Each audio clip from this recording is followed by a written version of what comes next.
Hello and welcome to Tales from the Temple Tankard. I'm Jim, aka Argent Wind, and I'm your DM for Avress, the Shattered World. We were dark last week, had some issues we had to work out, and some things that were keeping us from being able to stream, but we did end up playing, so I'm going to be doing a little recap from last week and catching everybody up. But everyone's back today, and everyone's doing well, so I hope we can have a fun time tonight. So, first up, before we get going, I want to run through and do a quick introduction for my players. Everyone, say hi, say hello, who you are, and who you're playing tonight. There, we'll start off with Eldon here. Hello, I'm Nathan, or Oopies Candy on the chat, and I am playing Eldon Mernig. He is a gnome artificer. Okay, Trevor. I'm Draven. I'll be playing Trevor. I am a fighter gunslinger subclass, and I am a halfling little Wild West dude, and I am hilarious.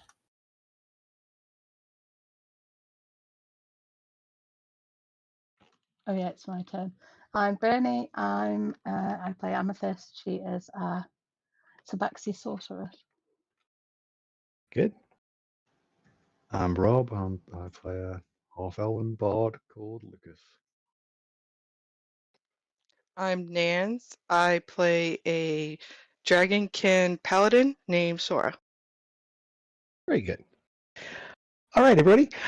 So last week, the party had been spent their first full day in Port Oris, exploring and checking things out. As they met up for breakfast and went down to the lobby there, they were met with Danlin, the guide. They met when they first arrived in the city in his little floating contraption. He was eager to help them out for the day there and take him off to his father's shop. They did so, the Clockwork Emporium, where they met one Nils Prepsel, a retired adventurer who'd started up this shop and settled down here in the city there. 3 out of our 5 players have met Nils in a previous game, and so it was my character, so I brought him over to this world because, hey, it's my world. Nils, the Clockwork Emporium was more of a toy shop than anything else, making clockwork toys and other little items of interest. But he did say that he could do custom work and doing Manatech items there, and did provide some things for the party.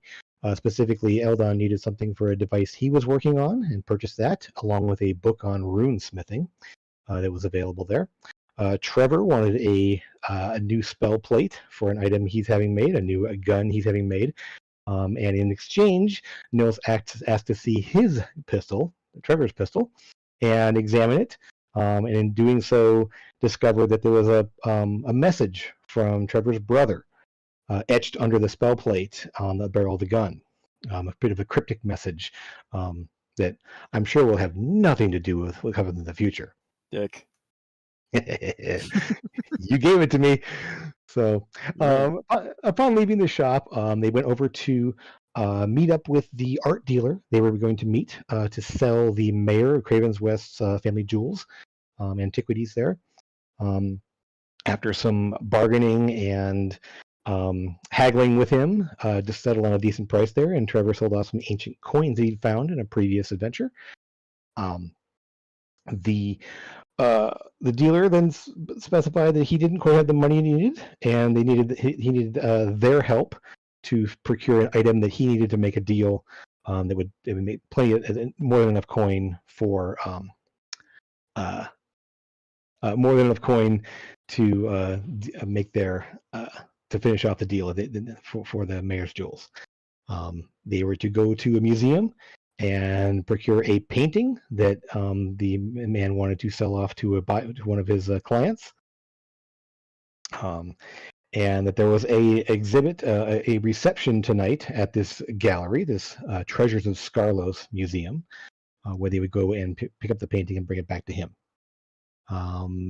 There was plenty of time left over, so they decided to head over to the Ivory Lyceum, the arcane academy here in Port Oris, and return a book that had been given to them by Andres back in Craven's Rest, that Lucas was carrying for them.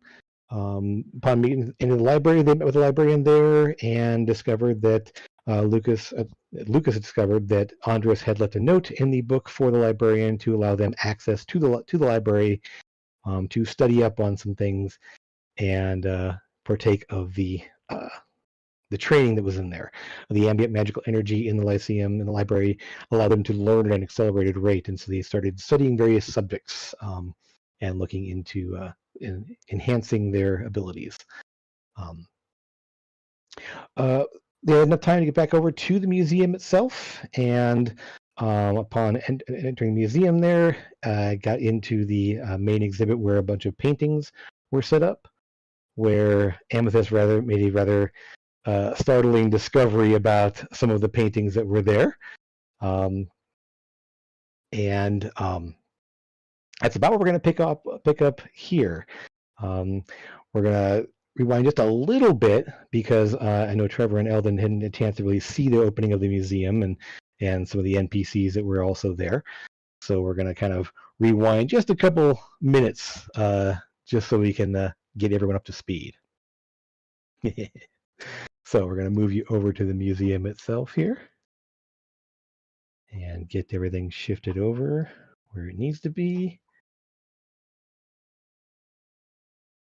And I'm going to move you guys here. How's that look?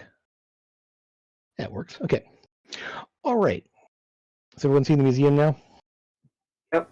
Yeah.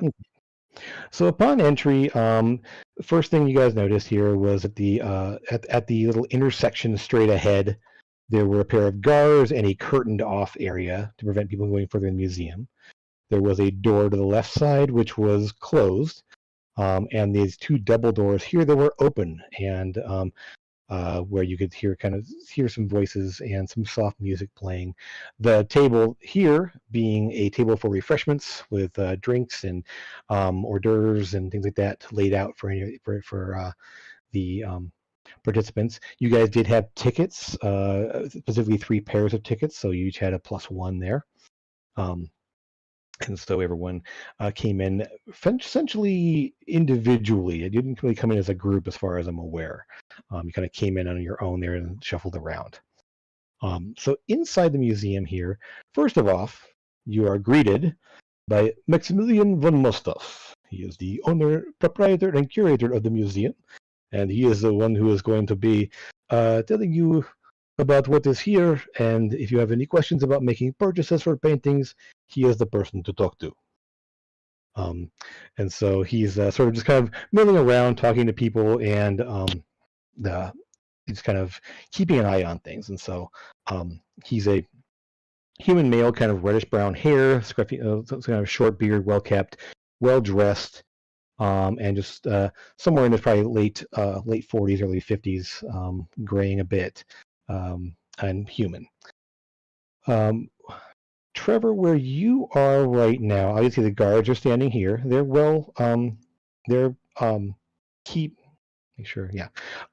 they're just quietly standing there, kind of at parade rest kind of thing, just kind of being a presence there. You can't go past this point kind of thing. Both well armed.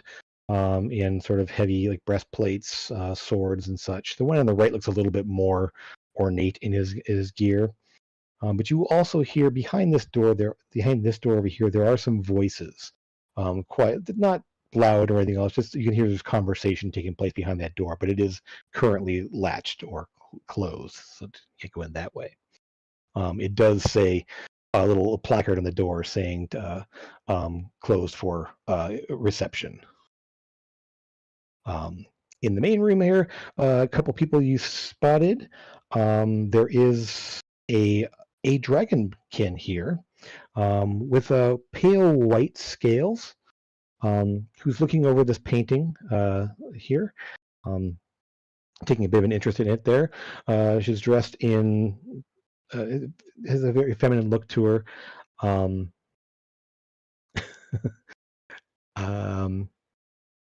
And there is, you do see there's a bit of a mist or fog forming around her as she's kind of breathing in and out there, as they are cold based. She's in kind of flowing robe type a flowing robe type of outfit. And where Sora is much thicker and broader, being a warrior type there, this person's much, much thinner and more lithe looking.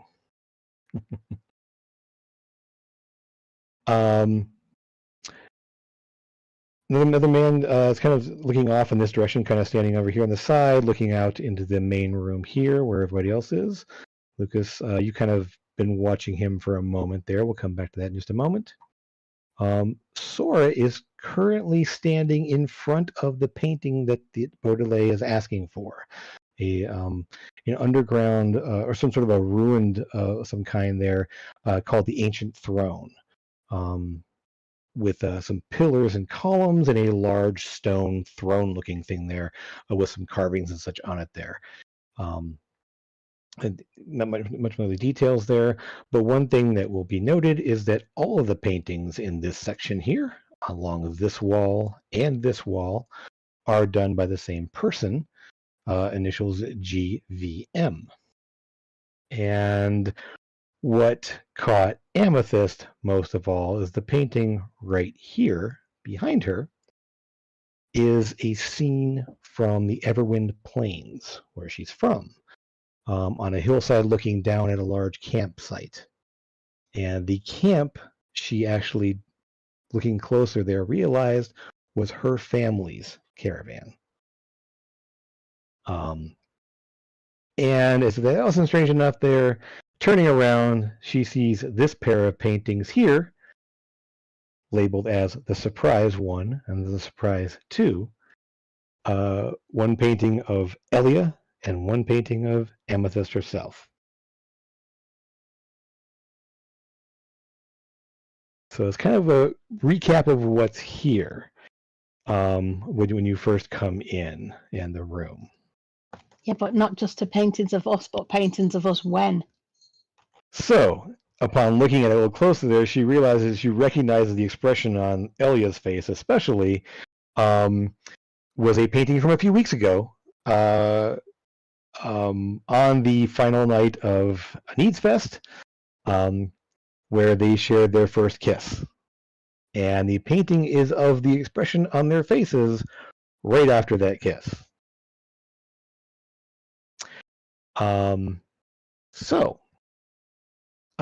Before we do anything like that there, I do want to point out one thing. Lucas. Yeah. The man standing here, he's handsome, kind of blondish hair, kind of thin, tall build, no sign of weapons or anything else on him or anything, just kind of a noble looking person there.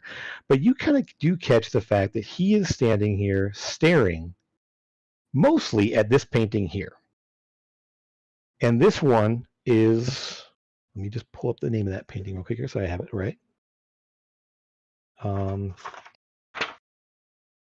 on. A View from the Rooftop. And it's of what looks like a very industrial, blocky set of buildings. And someone, what looks like the view, looking down over this city with smokestacks and like smog and haze over things. And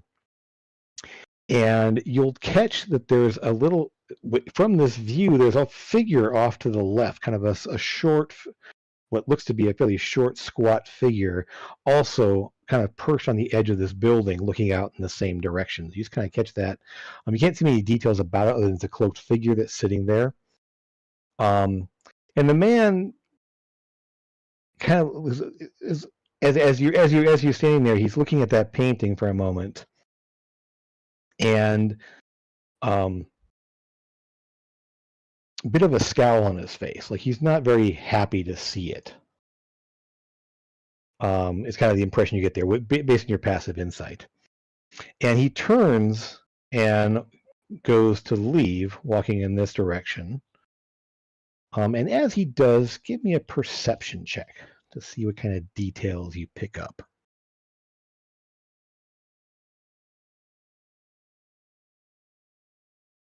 Nice. Okay. So a couple things then. First of all, again, kind of a noble looking person there, kind of a just a typical tunic kind of thing like that, but nice trim and everything on him, and clean, his hair well kept. As he turns, he kind of brushes his hand over his ear, and you see he's wearing these like copper wire like earrings that kind of wrap up around his ear slightly, and they kind of and pierce on the bottom there. And he kind of brushes up there, and he mutters something under his breath as he turns, and starts walking toward the door. Again, sort of a little bit of a scowl on his face as he does. That sort of pleasant, noble bearing sort of slipping a little bit as he turns to leave. And you do catch the fact that gesture and him talking under his breath, he definitely cast the message spell, the cantrip.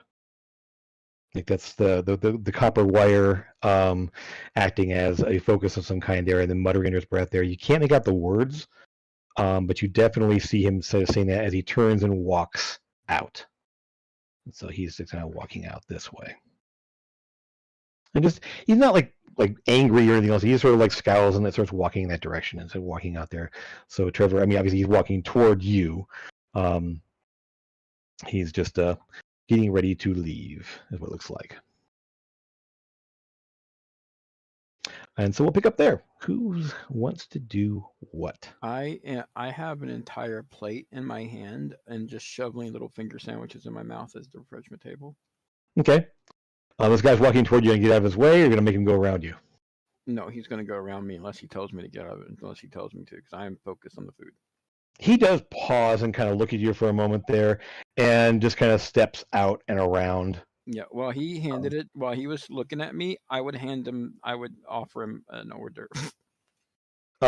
He just glances at you and just narrows his eyes for a moment and just kind of, like, there's almost a little bit of a disdain on his face for just a moment there, and he slips and just gives a slight smile and shakes his head. No, thank you, and heads out toward the door. At this point, von Mostov is talking to this person over here, and about.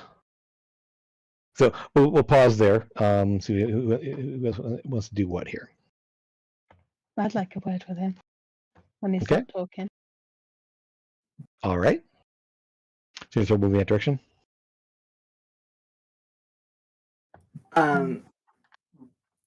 Eldon would like to walk around and just see the other photos. We haven't seen anything on this back wall or. Sure. Okay. Any of that. Come to that in just a moment here. Actually, yeah. So on this back wall, these 4 statues, you can obviously see are all representing statues of figures representing the 4 elements: fire, earth, air, and water. In that order, in fact. They all have little names on them, but they're in a script that I don't think you read. With your intelligence, common, draconic, dwarvish, and gnomish. Yeah. Yeah. But did I dwarvish on that one? One sec. So you can't read it, but you're high enough intelligence there, and you've seen enough things there. You realize this is probably in primordial. Mm-hmm. So you would assume that each one's like labeled as fire, air, earth, and water or something in primordial script. So while you don't read it, you would recognize enough the arcane knowledge, at least, that that's probably what these are. You're not sure what they say exactly. They could be a name. They could just be fire, air, earth, water. You don't not really sure there. But other than that, the paintings along on this side of the wall here are just fairly modest. They're portraits of various people. There's 4 different portraits there, and they just seem to be. There's definitely 2 elves, a man and a woman, both with sort of a noble bearing to them. Don't recognize them or the names that are on them. Another one that's what looks like, well, you're not sure you've seen this race before. It's a tall, kind of lanky humanoid with fur over most of their face. You did see a bugbear before, so you can rule that out. But probably haven't seen many of these around. And the fourth one is obviously a human, maybe with some elven heritage there. Again, just 4 portraits of various people. At least on this wall over here. Real quick, Amethyst, are you able to move your token, or is that messed up? Okay, No, I can move it. okay. I want to make sure I set your tokens correctly when I redid the colors. I couldn't move the card, but I can move my token. Okay, I can fix that next time. Okay. All right. Alrighty. So you're so Amethyst, we'll go ahead and stick you kind of, you get to right about here, and you do see that Von Mossov is talking to this dragonkin over here. And the painting in front of them is some sort of a strange, and hold on, you would have clocked this too at some point there, so maybe when they move out of the way you'll go and look at it as well. But it is some sort of a golem stones construct of some kind on the painting. Can I just ask, So- did Von Mostov react to me when he saw me? Did he? He did not. Recognize me? No. He did not. Although you kind of get the impression he's not really like looking closely at anybody at this moment there. He's just sort of like, oh, hello, just kind of like nodding and looking around. So he's not seeming too aware. When you come around the corner, we'll just go ahead and you see a young man who's kind of standing in the corner over here, who you didn't see when you first came in there. But as you come around the corner, you definitely spot him. And one thing that's been bugging you since you came into this room, and even while you're seeing the paintings and everything else there was this sort of like little bit of a buzz in your head. Just a little bit of a like a painful or weird, just sort of this little, almost like a pressure, like your ears are about to pop kind of feeling, but not strong. Just sort of that little tingle and little bit of sort of a pressure in your head there. That you do pick up. You did feel before when you first met Elia. Okay. And upon here, give me a perception check just to see if there's anything you pick up from this. Okay. One thing you will see that the sensation is still there, but it's a little less strong than it was a bit ago. However, when you look over here, this young man, blonde hair, definitely half elf. You can see the ears. Let me just. Here he goes. Sorry, that's not wanting to. Here you go. Kind of a fine tunic there, but very fine features there. Looks fairly young, but that could be because he's half elf. It's hard to tell his age exactly. They sort of that ageless look to them. The half elves tend to have. I'm guessing he's about my age. Maybe. But he looks at you and he just sort of like cocks the head slightly and starts to walk over toward you. And he just looks at you strangely for a moment there and, are you? And he just sort of looks, kind of glances over to the room where you just walked out. Are you her? Mm-hmm. Are you the artist? I am Fyodor von Mostov. I don't understand.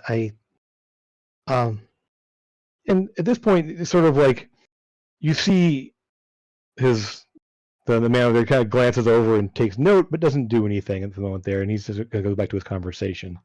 And those of you standing around there do see sort of this interaction beginning, at least. He's talking. His voice is very soft, and I was never sure this was real. Yeah. What is your name? Amethyst. Amethyst. And I've just been spending some time with Elia, as I'm sure you know, which is the other girl from the other painting. Didn't know any names. Just I didn't know yours either. it is very good to meet you. It's weird though, right? Yes, it is. I for most of my life thought it was, well, insane. I guess would be the best word. I kept seeing these places. I'm not sure I'm not insane, but at least we're in it together. I suppose so. You're. Well, what brought you here of all places? I mean, this is. Well, it's a complete coincidence, really. I did not expect to find you all these paintings. So. One thing to remind everyone here is that the Ancient Throne was also painted by him. By him, yeah. So, which is the one you were here to get. He's a nameless artist, and we had no idea that he was, one of us. One of us.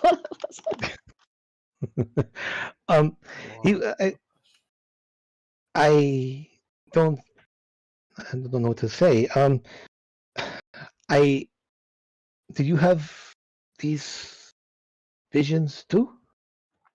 I do. I think I recognize you, but I don't think. And to be clear, you've never seen his face before. You have seen flashes of someone painting or drawing occasionally. Yeah. So he's kind of like familiar, but not. Yeah, you never really, and you never heard him speak before. Whereas me and Elia saw each other a lot. Yeah, and even were able to somewhat communicate sometimes. He thought it was kind of crazy, but that sort of imaginary friend kind of situation that you kind of grew up with.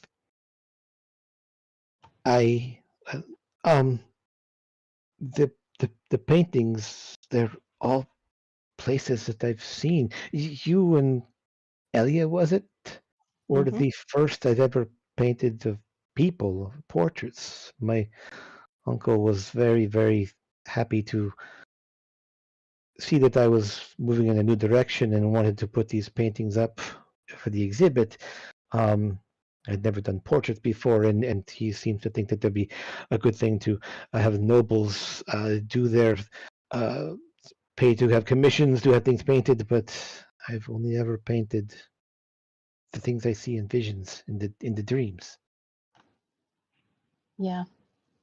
We the caravans. That's where I grew up, on the plains. And the other one that you've painted, the other landscape, that is another one of my visions, my memories rather. So you've had a vision of my memories. And he pauses and he thinks like, yes, I feel sometimes a bit of the emotion attached to things. And the plains, the one on the plains there was that feeling of resolve and determination of some kind, that something was decided, but don't know what. But that's a strong. They all left strong impressions. That's what they were paintings I did. I mean, what did you get from the surprise one and two? What was the emotion attached to that one, or those two? And he just blushes, and like okay. For the moment, it's like kind of like, well, surprise was one of the main things. That's why I called them what they were. But it was obviously something that was unexpected, Mm-hmm. and that's I for every painting I do, I have dozens, if not hundreds, of sketches that I do, and then the strongest of them I turn to paintings. I'd have like to take something back for Elia. Maybe you can meet her too. I'm not planning to be here in the city here. I'm going to go home at some point. But maybe I don't know. There And are others. I believe there are 5 of us altogether. I know there's the one with the knife, and the painting is called The Blade. It's over there. Mm-hmm. I think they also were the one at the throne. That's the two I believe are the same. But and you have the one of the city on the waves, and then there's the rooftop. That one, I don't like that one, but it has generated some interest, I understand. You don't like that one? No. Why don't you like it? The feelings of that one are very bad. Hostile. Hatred. Okay. I don't like it at all. The 2 paintings of Alia and I did, that moment was when we shared our first kiss. But as that happened, we both had the same vision, and not a vision. We felt you and the others. We felt that there was 5 of us, and we heard a voice, a lady's voice. I've We never don't know who that heard is yet. anything. I've never heard anything in these visions. It's always just sight and some feeling. But so you can actually speak and hear voices, and Mm-hmm. very Yes. different. Ali and I have communicated with each other since childhood, really. And obviously we've felt others and we felt you, but didn't actually know what you looked like or sounded like. And so he's kind of obviously blown away, taking it all in at the moment there, and so while this as him kind of step forward or whatever, and kind of whichever way, and this person has left. So while this conversation is happening, what are the rest of you doing? Now seeing the painting that we're here to get, Mhm. Eldon would shuffle up towards Trevor. Mr. Trevor, I have found the painting that we are here to get. I feel that we should go ahead and see the price of it. Did you see anything that you were interested in? Oh, look at that! I was going to say, when he asked me if there's anything interested in, I hold up the plate of hors d'oeuvres. Oh, yes, I did see that. I have not yet partaken, but it Here, is. I'll tell you what. Try the swirly one. Oh, yes, indeed. So he'll reach up and take a bite. And the painting you guys are standing in front of for just a moment there, just kind of you kind of both glance there and almost kind of look, because it's literally a painting of a frost giant looming over some trees. It's very lifelike and it's really large, and so you kind of look up there, and there's this massive frost giant like leaning over, just standing right there in front of you there, just blue skin, kind of white pale hair there, blood braids, and a big axe in one hand. Oh, very interesting. Have you ever seen one of these in real life? Myself, I wouldn't rightly remember seeing that. Yeah, doubtful. You do catch there is, for scale, a person running away kind of running away from this and painting there.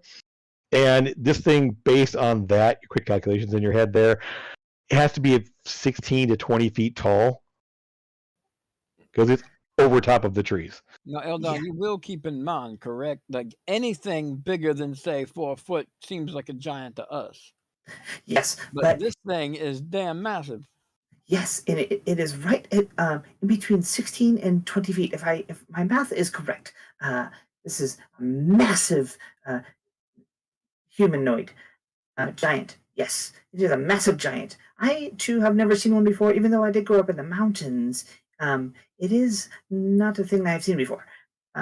So let us go speak with the curator, so that way we can maybe purchase the painting that we were sent here to find.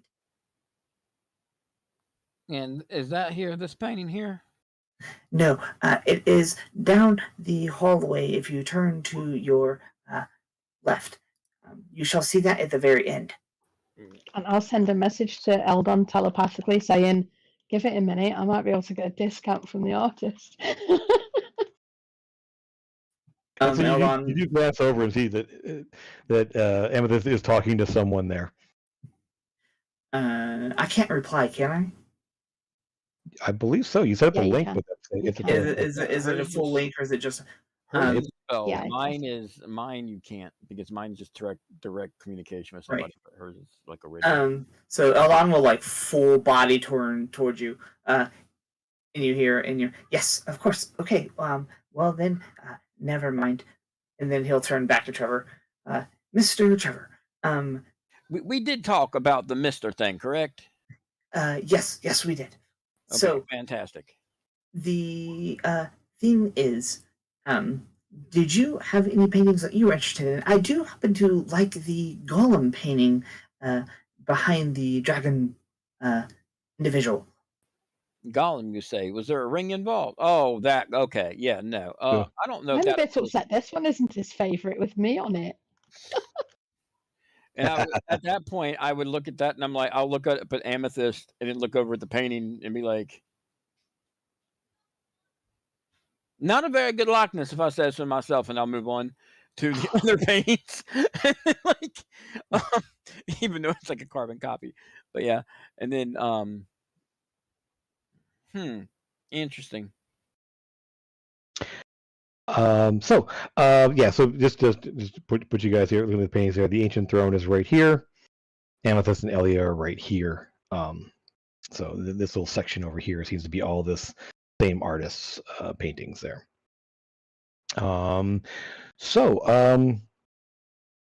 Let's see here. Sora, so you've gone up, you've approached the dragonkin, standing there. At this point, she's just sort of looking around. She does have a glass of wine in her hand, and you see it's a little bit frosted over slightly. And sees you approach and kind of gives a slight smile and nods. I don't even know where to start. I guess I'll say hi. How are you? And then whisper. In Draconic or Common? In Draconic. Okay. And whisper my last name, because these guys know my last name yet. Huh. Can I make a perception check on that? You could be kind of high. I mean, she leans in a little bit, and her back is to you, so it'd be a little high. So you can roll for perception to see just how high you get. Yeah, I mean, you can kind of hear that she whispers something, but you can't make out what it is. Gotcha. Yeah, I just hope that not 20 or a 1 so I can re-roll it. Yeah. Oh, hello. And she says her name is Cirith Luminaire. What brings you to the gallery? We were constructed. No, that's not the word. We were contacted and then contracted to come out and buy a painting for a person from the village we just left. Secretly. That's not secretly. It's actually not. It's actually, yeah. So it's okay.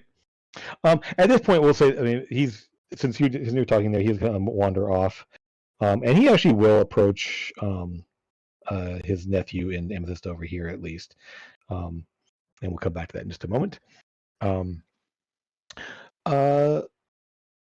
Let's see. Yeah. So, well, very nice. This is quite a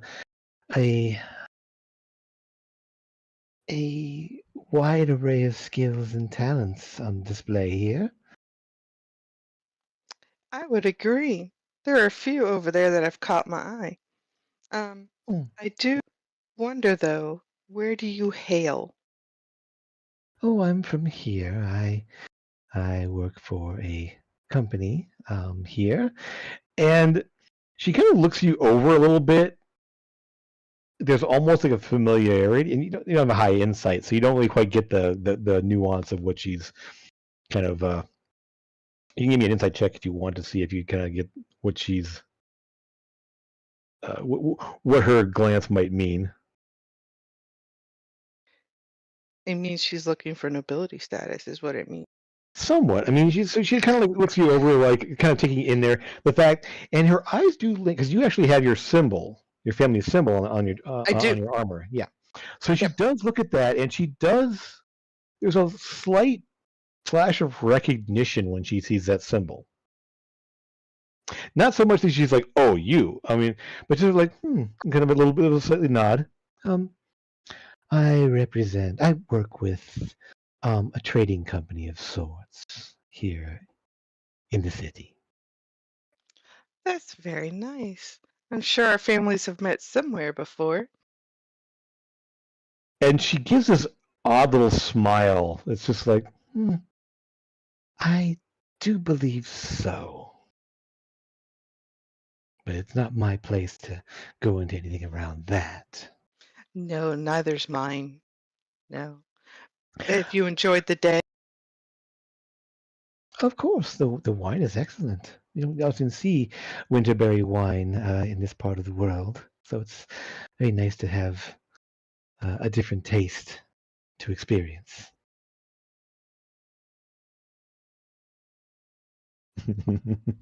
Oh. Yes, I haven't had winterberry wine in a long time. And you do know, I mean, it's very difficult to get a hold of because it is from Scarlos. It only grows in the far north, pretty much. It's kind of like almost like grapes that grow in colder environments.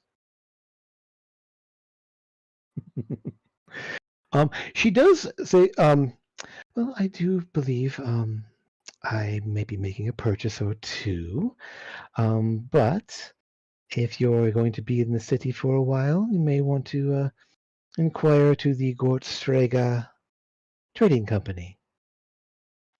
We'll definitely have to do that. And you know what that means. Gortstrega actually means great storm. Oh, she came with me. Yeah. Yeah.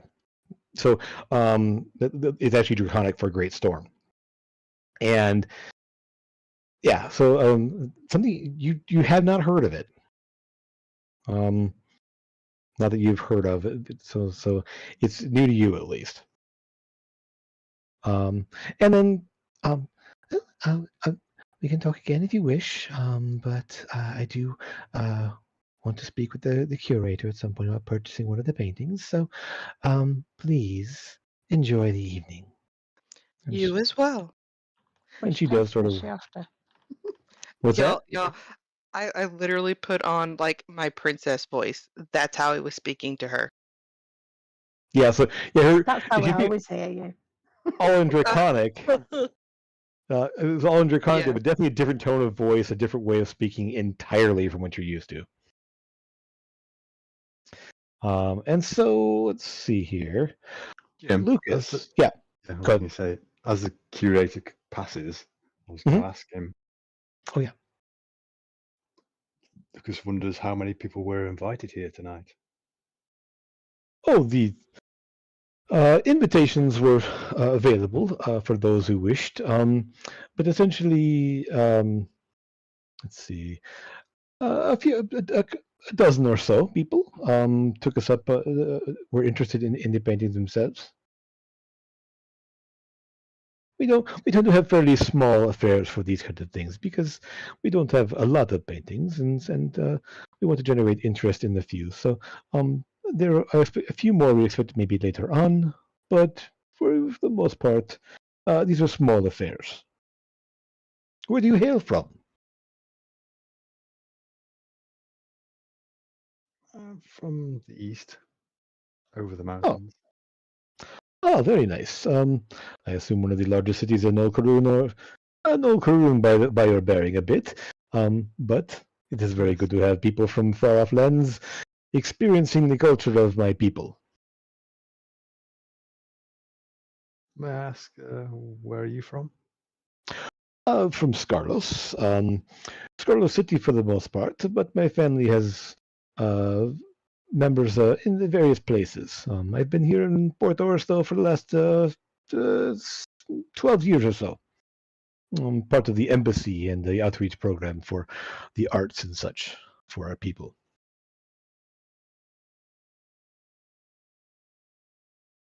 I'll ask him if he knew the person that left. I'll describe him. No, not someone I've never met before. Fairly quiet. Came in seemed very purposeful in what he was looking for. Did not look around very much, but I do believe he did not inquire into any purchases or anything. So, maybe a private collector didn't see what he wanted. I'll say he seemed interested in. There was the view from the rooftop onto the painting.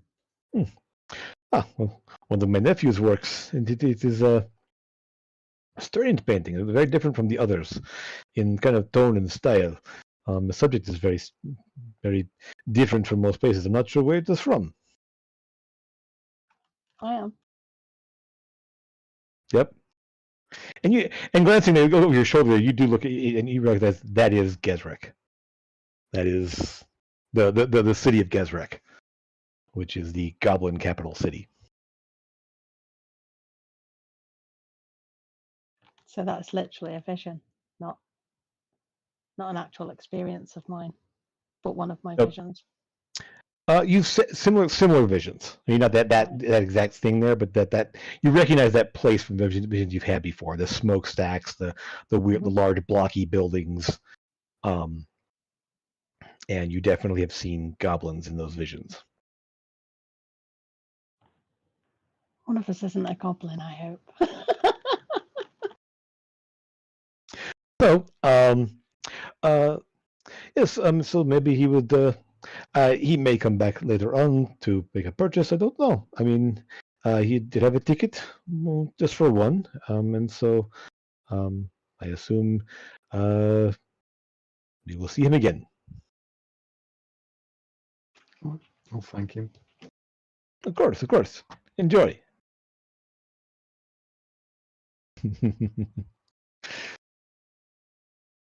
About the time then, before we go ahead and there, the door here opens up, and these double doors here are actually opened, so they're actually propped closed. I mean, propped all the way on either side. And this little door opens up, so you can see, and 3 people step out the hallway. Let me bring them out here and move them to the. Come on. Sorry. There we go. Okay. And so you see a younger woman, off the shoulder kind of dress there, very nice, hair pulled back stylishly, with 2 people that are. Give me an insight check.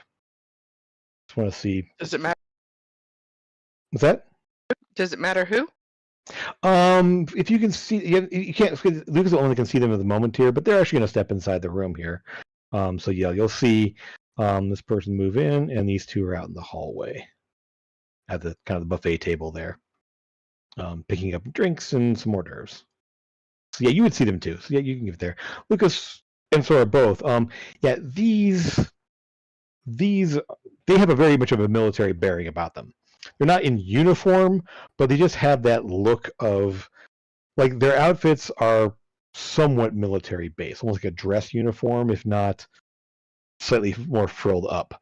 You don't recognize either of them, but they definitely both have sort of that stiff back, that sort of I'm relaxed, but I'm never quite fully relaxed kind of posture to them.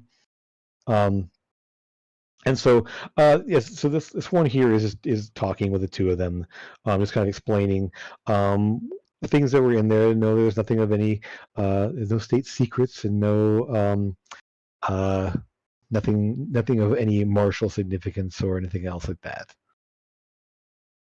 A little bit you hear from her, anyway, talking to them.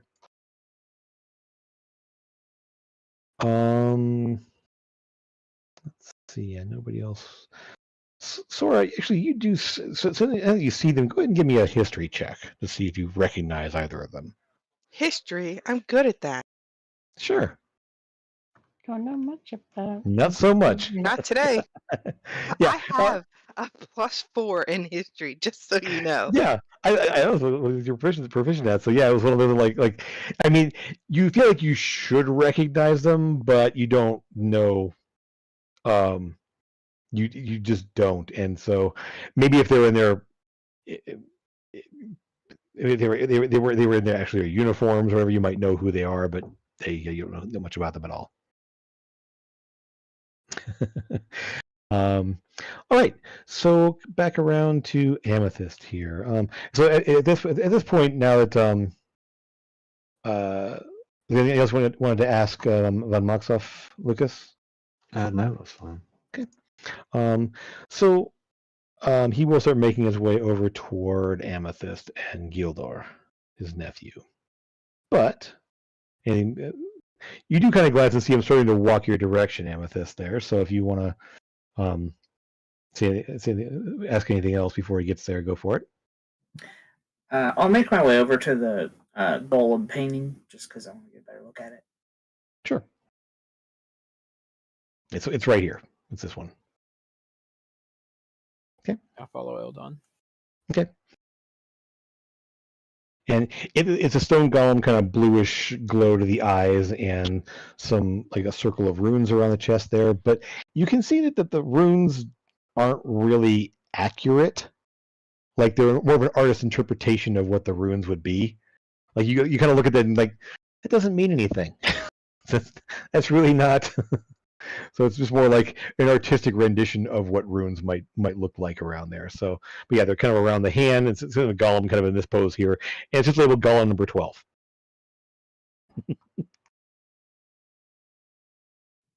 When are you gonna make one of these, Eldon? Well, you see, and then I point at the like little homunculus on my chest. So I more specialize in smaller constructions. That particular field of study is a bit out of my range. You can, Eldon. Every once in a while, it is okay to admit you're just not smart enough. Well, it's not that I'm not smart enough; it's that I haven't actually studied into the field of golemancy. Um, a fascinating study in crafting golems. They are quite prolific. In well, where I come from, there are many of them. We have not only stone golems, but there are iron and yes, for the most Right. part, those two are common. They are treated mostly as guards. Oh, I'm not doubting you, but I'm pretty sure you just made up the word golemancy. It is a well, no, it is a proper magical study, of course. I'll pat Eldon on the back, him not knowing I'm playing completely, and just walk away from him. Yeah. Okay. I forgot sarcasm's not his. Yeah. Yeah. No. Nope. Way over my head. Okay, Amethyst. With Gildor over there. You said you wanted to ask him about, or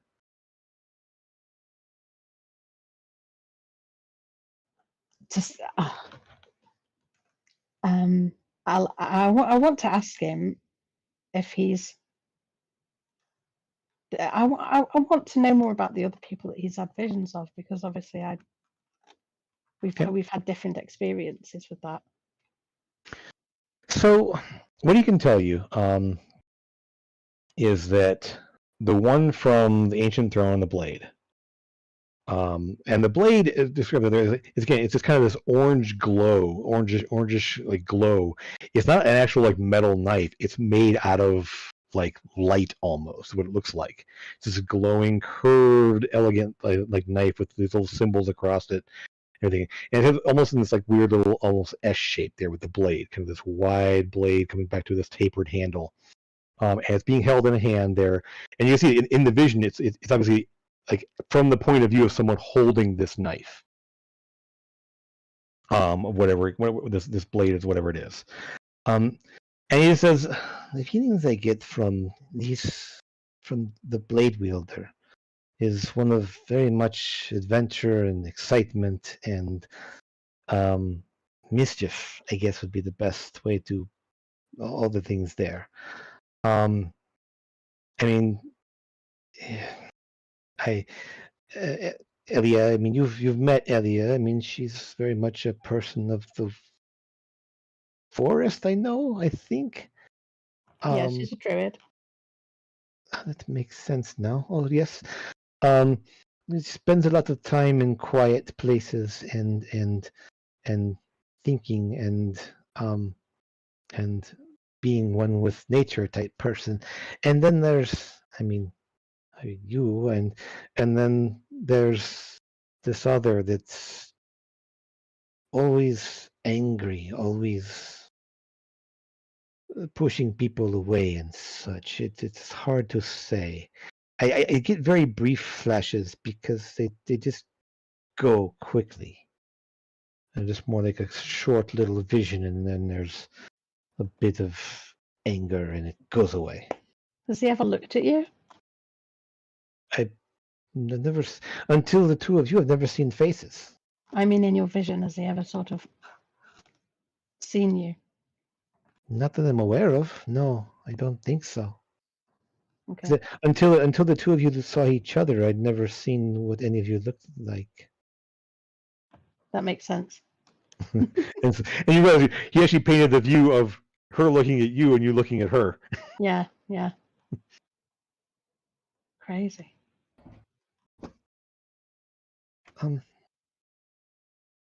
I realize now this is very much of an invasion of privacy. I never really knew that these were But it's more than something visions. It's something that I've been used to.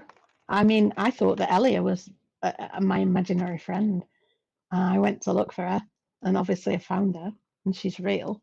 And now I know you're real too, and so the others are probably real also. So maybe I'll find them all, and hopefully we can keep in touch, and I'll let you know when I make any progress in that search. I would like that. I don't have a way to really reach out and contact. I can send letters and such, but I don't know. Well, I can send a message to you and you can respond to it. Oh. Or we can write. I mean, good old fashioned snail mail. I would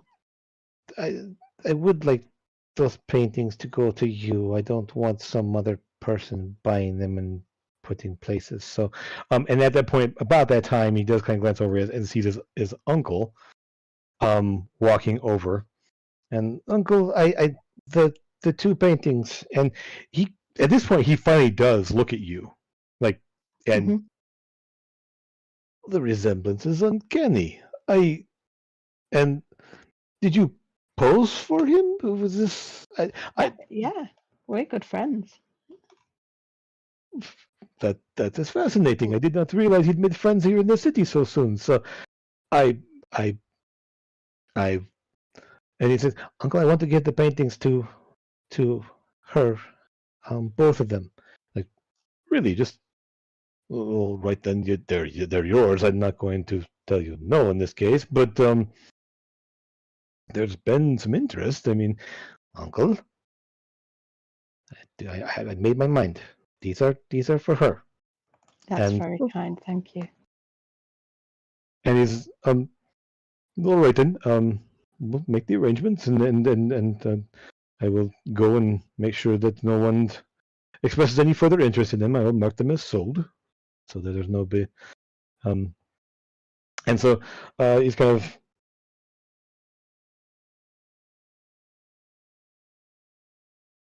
Oh, you mean copies there, Sora?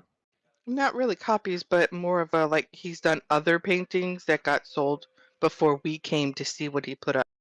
Well, so the exhibition, or the what's the word I'm looking for here? It's not an exhibition, but this showing essentially is sort of the end of the exhibit and reception, is what I'm looking for here.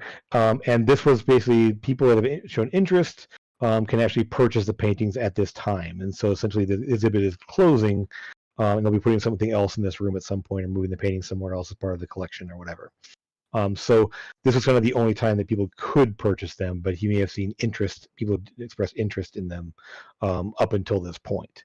And so at least some people might actually be here because they've seen them and wanted to purchase them, and this is the time to do so. And obviously, I appreciate you giving these paintings to me. I do appreciate that. And as a gesture of goodwill, as a group, we will be purchasing one of your other paintings just to, Oh, put them. very I good. quite like that one, that old chair thing. That looks nice.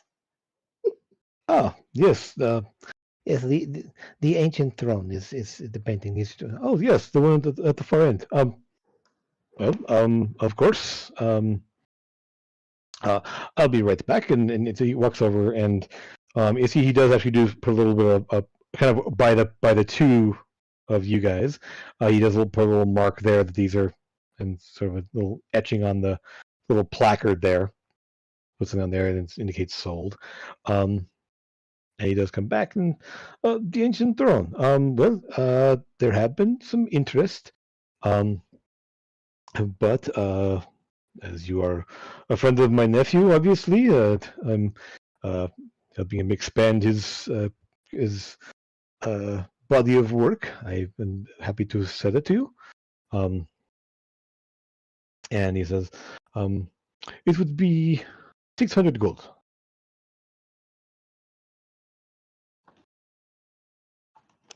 I can't even remember how much that guy said. Right. Oh yeah, that sounds reasonable. Yeah, thank you. He gave you 1,000. Yeah. Yeah. Okay. All right. All right then. Once the reception is over, we will be essentially putting the paintings together and making and getting them out. And so he does walk over and mark that one as sold as well, and heads on back toward you.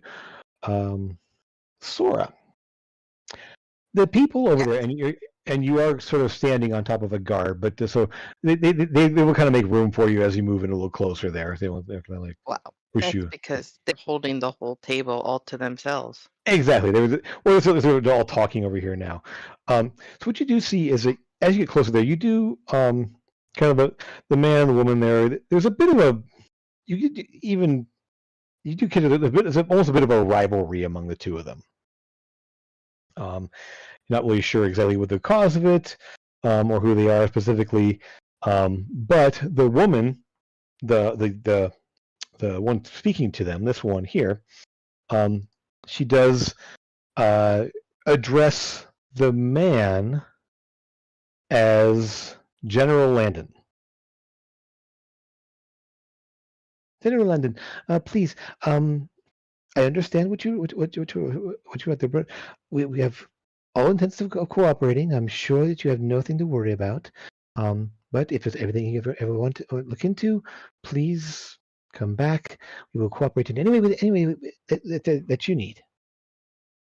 And the woman, the other military type person there, just like kind of reaches over and like cuffs him on the shoulder, like, "See, I told you, don't be so worried." "It's my job to be worried," kind of response back there, and just sort of, um, um, and so the young woman talking to them like, "Of course. So, let us know if there's anything you need, and please feel free to enjoy some refreshments and take another look around if you want." Um, and the two of them do sort of grab there, and as the general turns to you, you can see blonde hair, but there's definitely he's probably in his like mid-30s or so.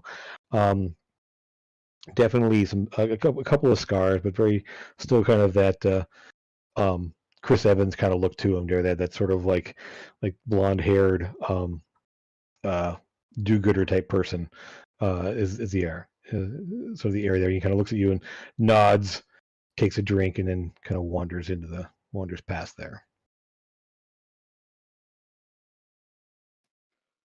Hmm. And these two are protecting her or guarding her, correct? No, they're here for the museum. They're Oh, yeah, no. This lady and that guy uh are here no with her. no she works here, so she's gonna she's showing them around, answering their questions by the look of it. Is kind of the impression you get of talking to her. So she's been sort of like guiding them around and answering their questions, showing them and doing whatever they want there. These two look like they're both at this point you realize they're probably Port Oris military. Right. Am I Um, getting the impression that they feel that something's going to happen here at the museum while this is going on? no, more like that they might have things here that could be um, dangerous for the city, or potentially giving away state secrets, kind of thing like that. It's sort of like just keeping an eye on things. It's more like, hey, make sure you're not dealing in things that are not allowed in the city, that kind of stuff like that. So it's mostly just they're kind of like here checking up on the place almost. It's kind of the impression Okay. you get. So Amethyst and I, do we still have that connection since I she think she just telepathically told us? yeah, I she will. just reformed it. Yeah. You will Yeah, be able okay. to respond to me when I telepathically tell you that I Yeah. managed to land the painting for 600. I'm going to tell you to be careful that Port Oris guards are running about now. And in fact, he just walked through the door, one of them. What do you mean, be careful? I'm not doing anything illegal. Words. Just Most of choose my your words, word. I say straight to your Yeah. brain, so it's okay.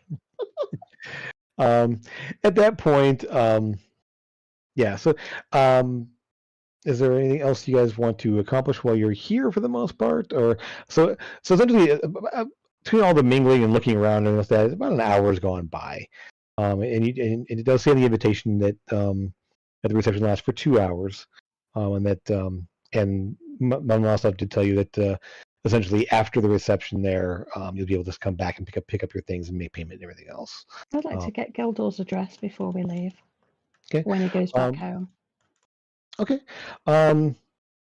Essentially, he does tell you it's not really a one location. I tend to travel a bit. So, but he does kind of tell you I can be reached at this at this city, essentially. You don't recognize it because you don't know Scarlo and geography very well, but at least you have a place to send things to. Okay. I'm going to have a look at this painting the guy was interested in. Okay. Well, it sneaked off. Okay. So this one over here, so he was standing here looking at this one essentially. So yeah, and you do you get a closer look at it there. Yes, it's very blocky, smoky, sooty buildings, smokestacks, everything else. That it's a place that you've never seen before. But however, when you're looking closely there, one of the buildings, it says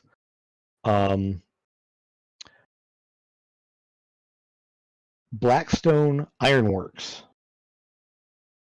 in Goblin,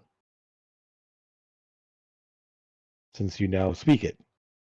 you recognize the fact that this is actually written on one of the buildings there. Very small there, kind of a small detail in there. Blackstone Ironworks in Goblin.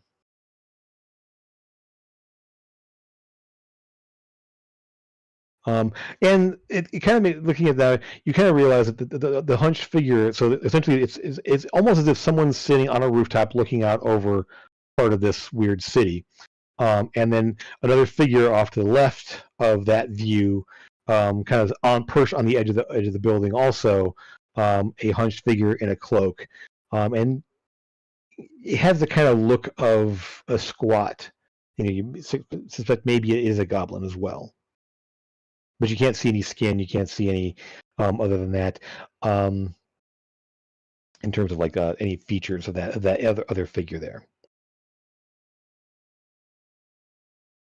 The painting is very detailed, very well done, in terms of like the look of things like that. It looks to be like, if this could be very accurate at least. I'll go and talk to Gildor about the painting. Okay. So now know he Oh. painted it. Amethyst told us. Yeah. Hello there. Are you with Amethyst?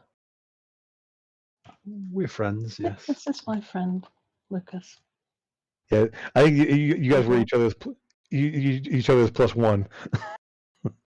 Yeah. No, No? Trevor's mine. Oh, yeah, that was that, yeah. He I was. was No, Alden.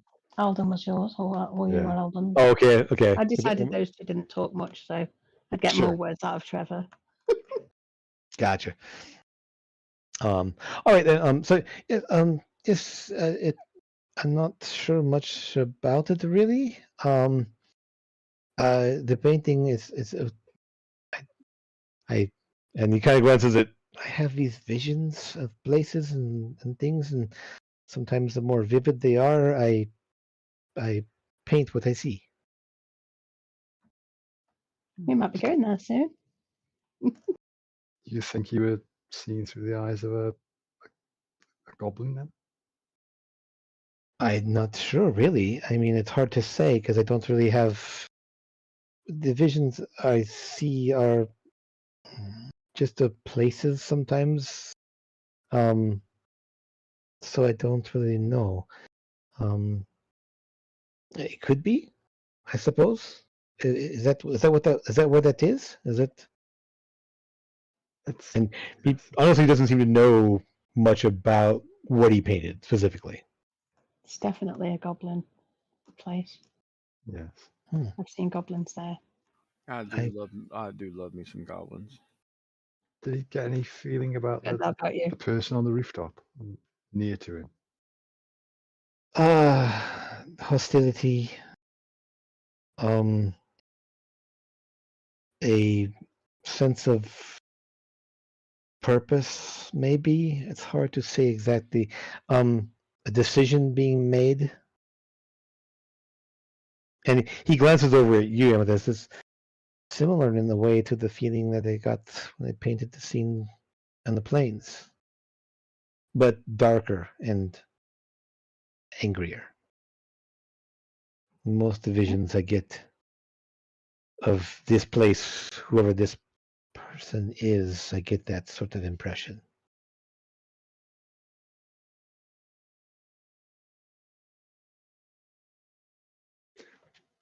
Yeah, I can't think of anything. And I will say one thing as you're talking there, you will see that the general that had been speaking before. We'll move people around here because they've kind of milled around a bit. She's not going in. Actually, I'll keep talking. He will pause and look at that thing very closely. He actually does take a good hard look at it. Actually, I'll ask him if he has had visions from this person. Because he's half elven and goblins are small. Does he get the perspective?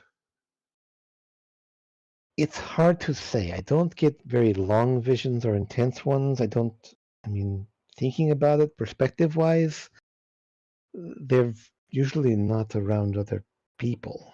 And there are it's hard. I don't think I can really say, unfortunately. I don't get the impression that someone's looking up at other people for the most part, so they may be. Again, without knowing for sure. I'm sorry, I could be more help. It's a very strange thing, really, to know that these places are and people are real. I was never sure until today. Yeah, I'll thank him. Yep. All right. Anything else we want to do? You guys want to check in on here? What time is it currently? This point, so the reception started at 8. This point, it's probably around a little after 9 at this point. The reception ends. Sorry, get it back. Reception started at 6, ends at 8. And so it's actually about 7 o'clock now.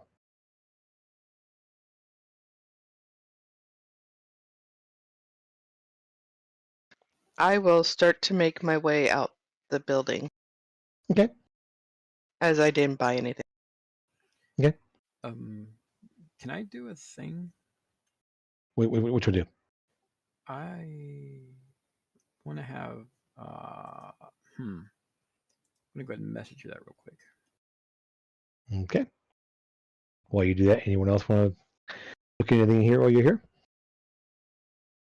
I'm going to spend some time looking at all the other paintings, especially the ones that my new friend here has done. Well, like I said, so essentially he only did these 7 right here. Yeah, waving my mouse around, you can see that. So yeah, so the view from the rooftop. This one is your view from the plains. This one's the Trenzel painting. Your 2, the blade, which is that looking down at this weird little glowy knife, and the ancient throne. So those are the ones. Those are the ones with his name on it. The portraits on the back wall are various people.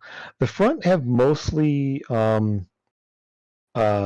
scenes. Like one is obviously like this one right here actually is a painting of a coastal city, looking kind of out at it there with the sunset going down. Very pretty landscape there of the city there, and the city with a bunch of lights that are all like lanterns and lights, everything else lit up there. Do I have any memories of these places? No, not that one. Specifically, there's the Golem one that Trevor's sitting by right now. There's the Frost Giant one over here. Those are various places. This one right here is a painting of an elf in sort of very regal attire, and it just says there actually is no symbol on it. There's no name on that one there. Just an elf in very, very fancy attire. And then a couple other landscape scenes. One of a building of a village up against a mountainside, and one of a forest scene. I'm going to ask him which other ones were painted from Visions. All the ones that he did over here. Okay. He didn't do the rest of them. The rest of them aren't his paintings. Mm-hmm. No. They're other artists. I'm going to study the throne painting, see if I can see anything more into it. Okay.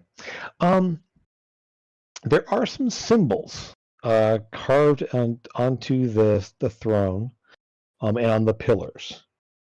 Nothing you recognize language-wise or anything. It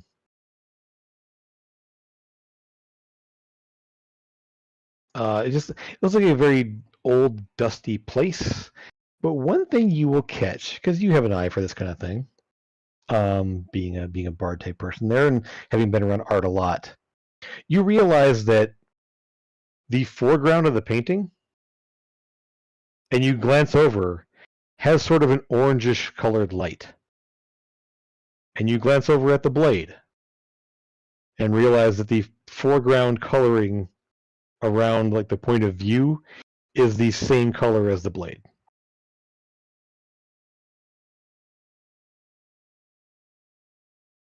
as if some of the light being cast is being cast by that same glowy knife. It's the same person. A vision from the same person. Yeah. Yep.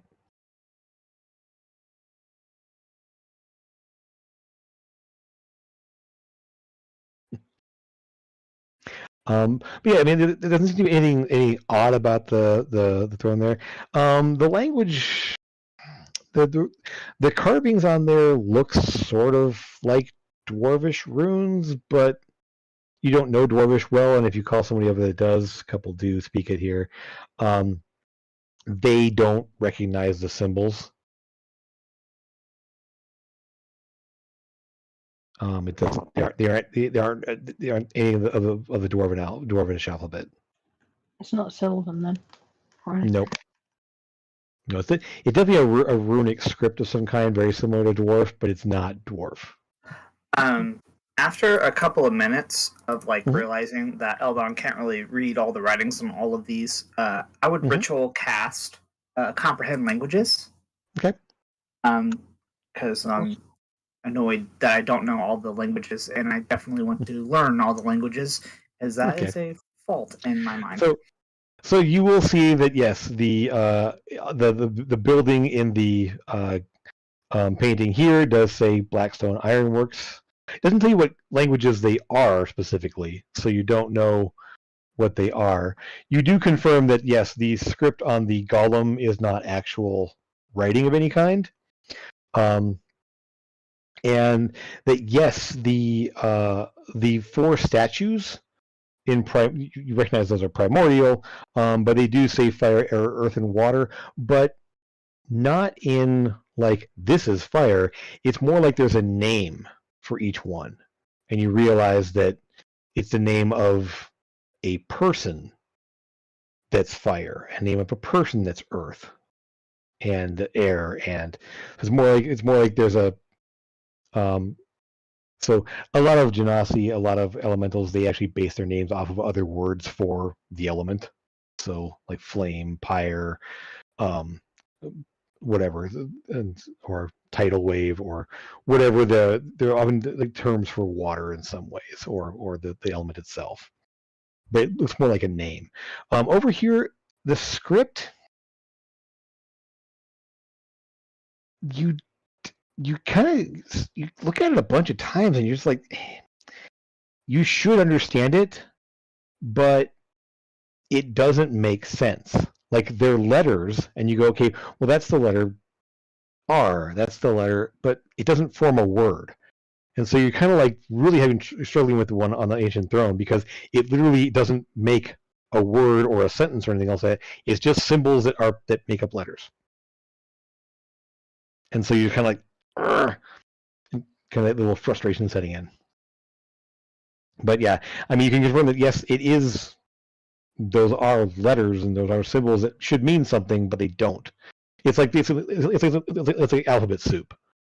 Like I recognize these are letters; they don't spell anything.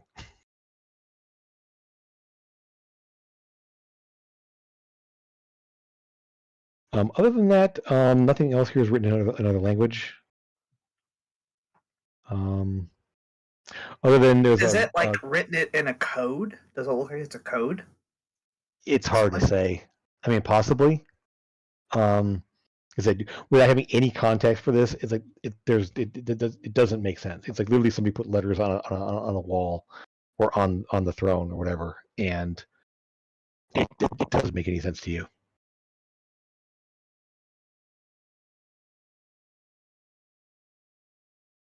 So unfortunately, it's like I mean the frustration kind of setting after a little bit there. It just isn't. It isn't a. They aren't words.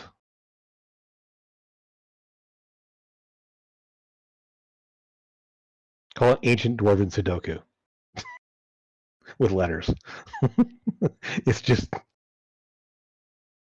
gook for sure. To you, yeah. I mean, it might have something in context if you were actually at this place. You kind of get that sort of idea pops in your head there, like maybe this means something if you were there, but it doesn't make any sense looking at it from this view. Could be someone's initials or something.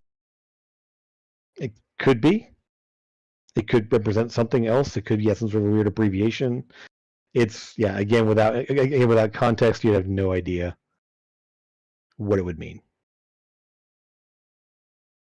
Okay. Anything else?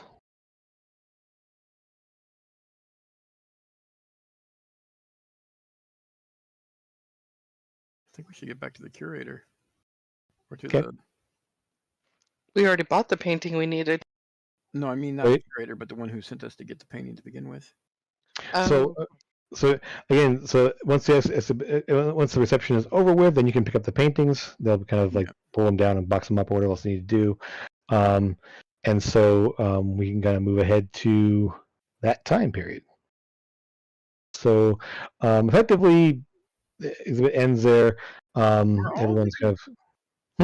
Sorry, are all the everything that's meant to be sold? Like I messaged you as well. Mm-hmm. Oh yeah, sorry. They have Poto do that, but all the things that they're trying to sell are pretty much out here on display now, correct? Yeah, they're selling pretty much all these paintings, and at least by the time you're there, another one will be marked sold. One of the landscape ones will be marked sold, and the view from the rooftop is marked sold, along with two of the portraits in the back. Okay. So, depending on how long you stick around, go ahead and take some people out of the way here who are going to be on their way. And so it kind of comes down to some other people will stop in, look around, leave, and the Gollum painting will get marked sold.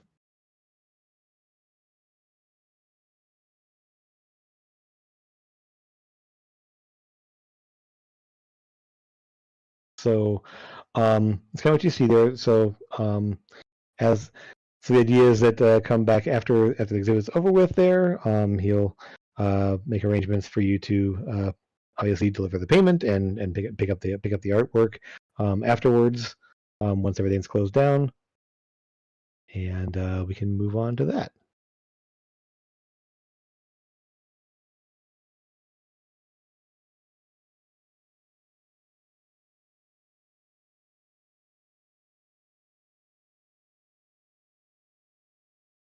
Okay, so we'll move on to afterwards.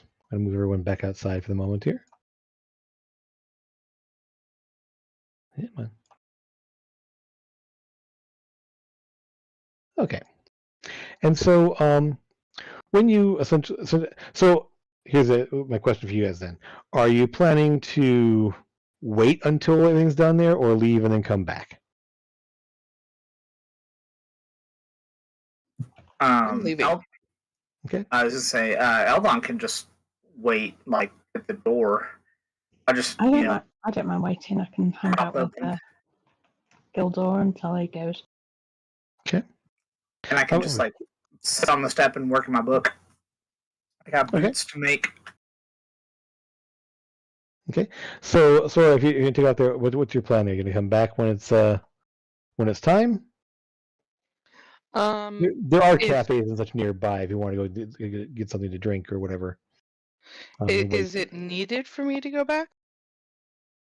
I think we should stay. I mean, you bought it, so do I have to go?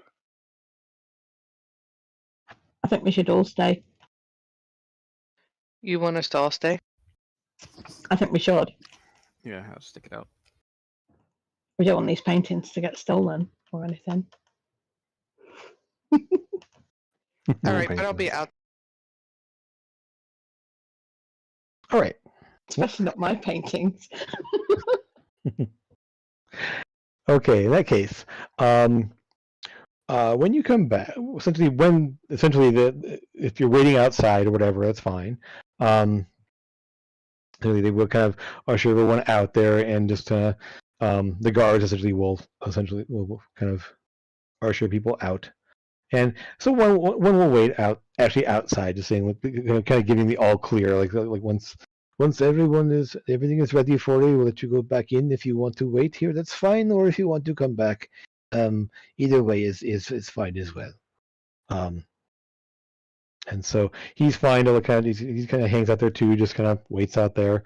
Either will have to will excuse himself and head on out.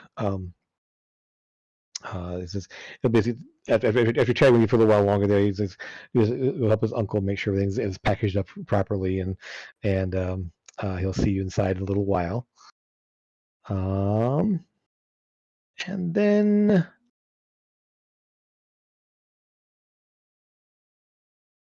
continue.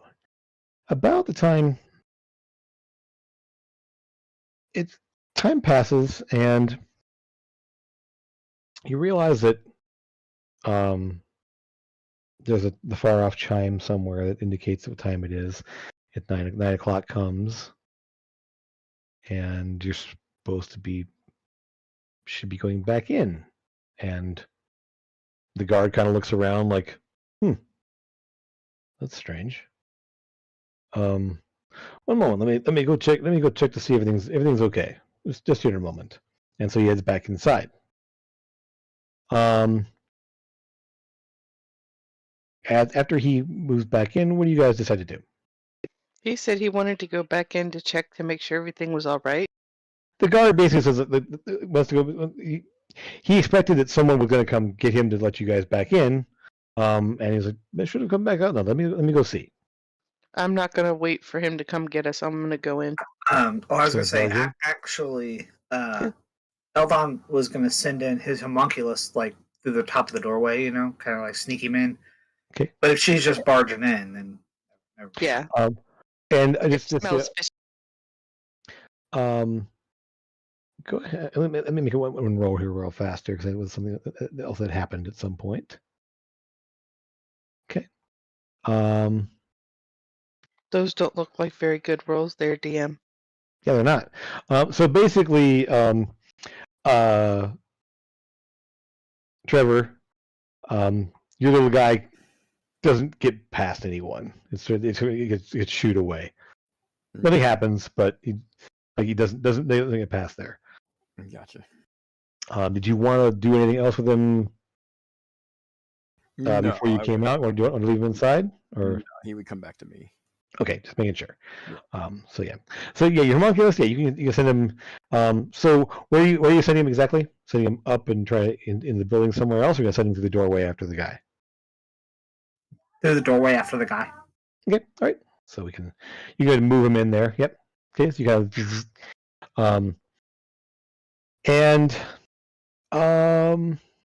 okay. Well, in that case, one thing you will see, Sora, as you come in. A guard standing guard at the door. 1 second. Let me reveal a little bit more what's going on here.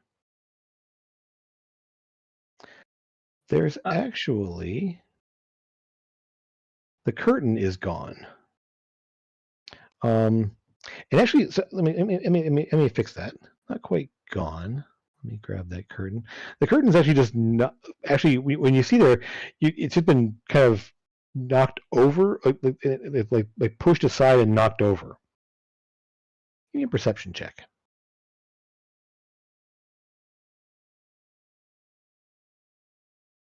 I assume your homunculus can probably do the same thing. Me as well? If you're stepping inside, yes. Yeah, I already did. Okay. Come on. Oh, for goodness sake, what is this? Okay. You will note that so the homunculus there, the homunculus will spot there is some blood on the ground over where the curtain is knocked over on the ground. Right about there. Is Okay. this guard alive? This guy Injured. just walked in. He just stepped in there. These doors are currently closed.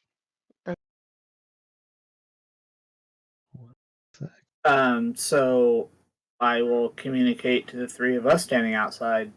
I sent in my homunculus, and he is seeing blood. I think that we should go inside. Yep. All right, let's go be good I'm guys. going to move forward to. Okay. And so the guard here is actually, he is at the doorway there and goes to pull out what looks like a key. And as he does pull out the key, the door just opens right up.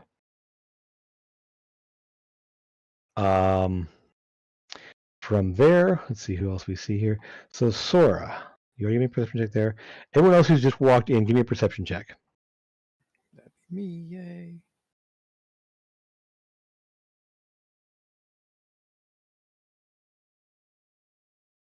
Nice. Okay. No, not 20, but not bad, I guess. Okay. So Trevor. Okay. So Lucas, two things. With a net 20 and where you're standing right now here, a couple of things. You will spot again, yeah, there's definitely some blood and a knocked over curtain over there. There's also very faint footsteps that you can hear just from somewhere inside here. And you will spot that the door here,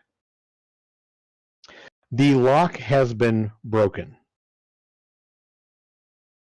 And as you spot that, the guard pulls out his key, opens it up, and then he just stops. Let me switch over to the right view. The guard right here, as he opens the doorway, he steps in and just stops. He kind of looks over his shoulder at you and turns, and you see embedded in the center of his chest is a knife.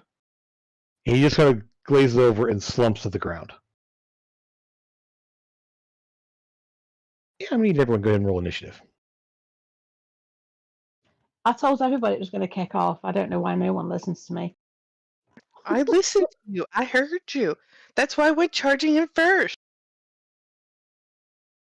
Where's my initiative? Okay, one second. Let me pull up the initiative. Lucas, it would be nice if we had, an inspiring speech. We did. We Had one on don't the need way one of over. those. How long does that last? We had one on the way What? over. Did Until Yeah. until we have Yeah, another short rest. We haven't had a short rest officially, so yeah. Yeah, Okay, we why still is got it. initiative not coming up? What's going on I here? didn't select my character. Because it doesn't like us. There you Oh, go. Got 10 temporary hit points, right? Yeah, first. Yes. Okay, Good. Okay. as cool as that nat 20 is, that's not what it was, clearly. It should be 20 still. It's Okay, yeah. 20. Like, yeah. I'll change it to 20. It's fine. Okay. Whoa. People are on here multiple times here. What's going on? One sec. My guys are not showing up on initiative. One sec. I know why. I'm a big dummy. That's why. I claim temporary insanity. Mine isn't showing up either. I've rolled twice and it's not showed up either time. I have to click my token. I'm seeing it there. You're seeing it on the turn order. You're at 19. Is that what I'm seeing? Me? She's at 4. I rolled a 4 and then an 8, so I shouldn't be on a 19. Okay, then let me go. So what we'll do is see. I'm going to get everyone in here. Let's You see. got an old turn order open? I must have Yeah, because I think you might it's on have. here twice. So let me clear it out here. Amethyst, you were at 8 or 4? No, 4. 4. Okay. Cool. 4 was the first Held one. on, you were at 25. Yep. Okay. Sora, you have what? 17. 17. Okay, cool. You are on there. Cool. All right. Okay, come on. Held on this Sora. Held on here twice. Okay. Lucas, you have 8. 8. Okay. So yeah, you were on here twice as well. I think that's everybody. All right, let me get my guys in here. I have disappeared from the turn order thing. You certainly have. Let me put you back in. Go ahead and roll it again. I'll put you back on. If you were on there. You should be on top. You're the first one. No, I am. No, Sora, Lucas, What? and Trevor are the only 3 people on there. Oh, Yep. How's that? There we go. Alden's back now. Okay, yeah, should be there. You're Yeah, I at left. 25? Disappeared again. Okay, But oh yeah. try. Let me close the turn order. And Technical difficulties. try Thank you. reopening it Roll20. here because yeah, it's just fun There's here. technical difficulties. Part of Roll20. Okay, I'm seeing all 5 of you. Is anyone not I seeing can only themselves? see 3 of I can I only I see, see- I see three. Trevor, Sora, and Trevor, Lucas. Sora, and Lucas. Yeah. Refreshing Hello. the page. Yeah, try to refresh the page because I definitely have all 5 of you on the turn order, and they're and everyone's. So I refreshed and I still only have Trevor, Same. Lucas and me, Sora. and then Lucas. Yep. Yeah, same. Okay, and let's do this. I'm going to go ahead and remove all, clear the list, and we'll everyone roll, and we'll set your values here. Just because obviously something has gone weird here, so because I'm seeing all 5, so I'm not sure why that is. User So discretion or user error. okay, cleared. No one's on there now. As long as So- you've got the turn order, it doesn't really matter. True, but people see who's on deck and everything. So let's go ahead. Oh crap! Okay. So hold on, you're even faster this time. Okay, I'll reset you where you were. I believe I was 25, correct? Yeah, you were. Yeah. Yep. Yeah, 25. And Sora was 17. Now Lucas it's was 20. 8. And with this, you were. Rolled even worse this time, but I was She rolled a 4. Yeah, you were a 4 before. Okay. Okay. And Lucas, you were an 8. That's right. Okay. Are we all seeing? Why is Lucas change already? all 5 of Okay. us are on there for me now. Good. Okay. So I will reveal our folks here.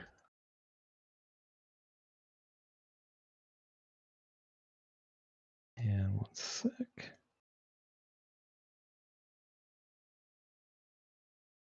Get everyone's initiative on here. Sorry for the goofiness on this one. It's a little weird when I have things that are revealed and I do different layers and okay. Go. This is exciting. I know. I'm so excited. There's assassins. Yes, they are. Yay! Okay, so let me resort our initiative and get things going here. There we go. So, this guy just drops. Boom. He just slumps. He kind of looks over his shoulder there. You see the knife in his chest there, and he just collapses to the ground. Turn order 101. Oh, I did not mean to do that. Come back here. It was totally my fault. God was the one who opened the door, isn't he? Yes, but I'm not speaking about that. Yeah, Oh. Turner should be back now. Sorry. Okay. I switched layers and it went away. That's why. Okay, we should be back now. We're all good? Good. Yes. Cool. Okay. All right. So, Eldon, you are the first to react here to what just happened. Okay. Is he like totally dead? Like, if I threw a cure wounds on him, would that bring him back? Or is he? Like... It was a lot of damage. So you can investigate to see. He just collapses. Like that. Okay. You could definitely try to heal him or check to see. It's hard to tell just from looking at him.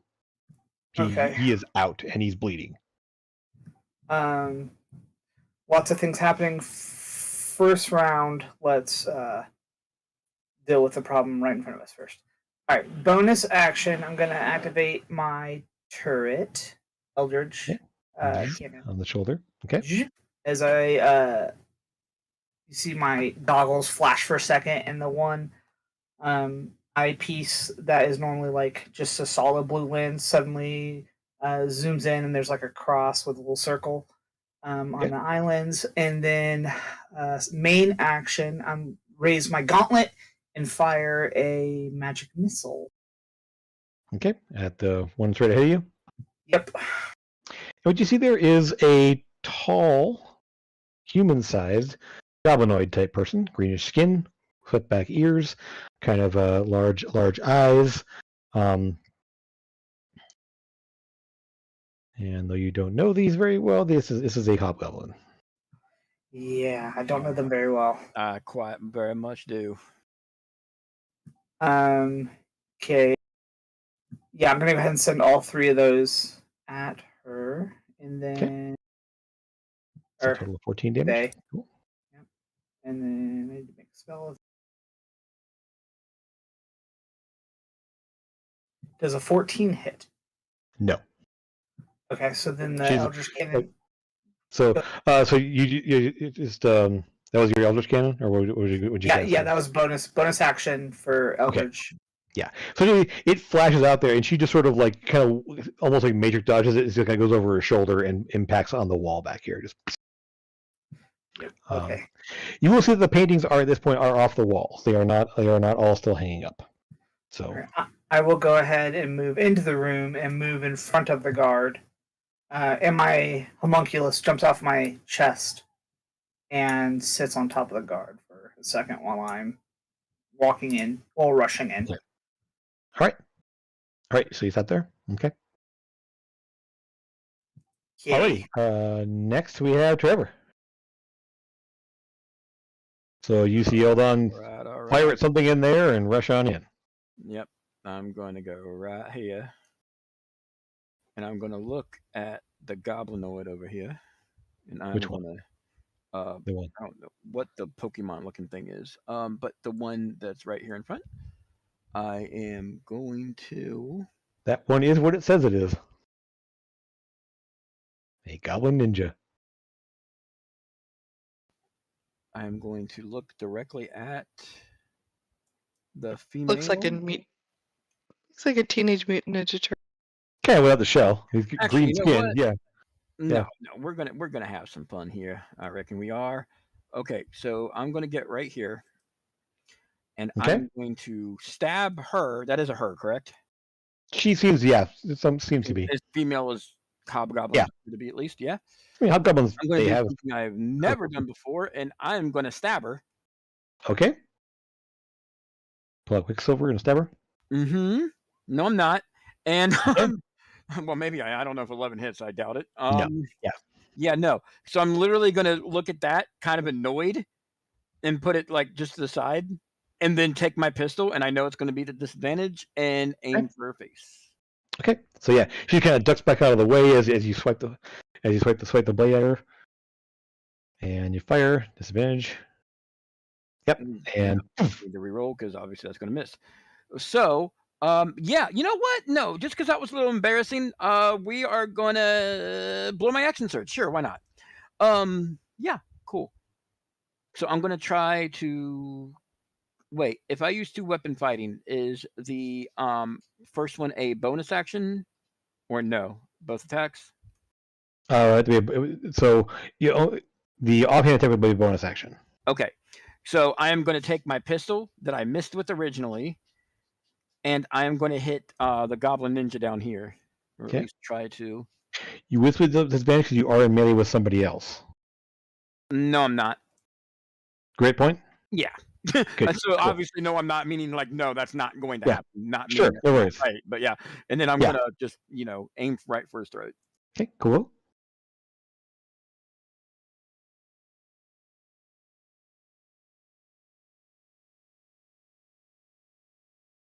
Okay. That will just hit him. Yes. Okay, with max damage, I'll take it. Yes. Actually, you know what? Nope. Never mind. Making sure. Let's see his abilities. Okay. Yeah. So he does take it, and you see him just kind of grunt and take the shot. Sounds good. It definitely, you see it impact there, and he's wearing kind of this black form-fitting clothing there, and it just sort of tears into him, and you see him kind of double over as it hits him somewhere in the abdomen, and he's just and Fabio, Right. Okay. which says in a language you don't understand. And you know what? After that, excuse me, I'm just gonna go ahead and well, they can't disengage. Obviously, I'm just gonna go back, and I know he's gonna take that. She's gonna use a reaction on that. I'm assuming. Oh, absolutely. Yeah, I would imagine so. So she would go ahead and swipe out with her blade, and you see she has essentially a short sword in one hand and with some throwing knives and stuff on a little thing around her belt. And so she still has a sword in her offhand. She will swipe it out there and see if she can hit you. 24 definitely will hit, so she Yeah, just smashes you. actually, about that. That's going to be at disadvantage with second chance. Oh, right. So Yeah. yeah. Okay. Yeah, sorry. Well, in that case, the 12 will not. Right. You have to go for I smash. learned. Yep. Hey guys, I know how to play a gunslinger now. This is fun. Yep. All right, and is that that's my turn. Is that your class ability or your Yeah, feat, yeah. right? Your feat ability? Second chance is a feat, and it is from Xanathar's Guide on page Right. 75. Yeah, and It's it's on a reaction, and I can use that once per short rest. Yeah, short or long rest. Okay. Then yeah, so yeah, you basically you second chance there. The blade's coming at you, and you sort of like just duck out of the way, just leap out of the way as it just swipes past you and Right. just misses you. Okay, Sora, you are up. Where I'm at, does it Mhm. look like there's like door or anything off to this side? It's a hallway. So there's not a door that way. You can see there's kind of the crumpled curtain with somebody underneath it. But there's a hallway this way and this way. And let me go ahead and reveal a little bit more of that since we're there. So where you're standing especially, you can see that there is a hallway down this way. Whee! And you think you can see everything up this way as well. Okay. Look, and you can see, well, yeah. That's what you can see right now.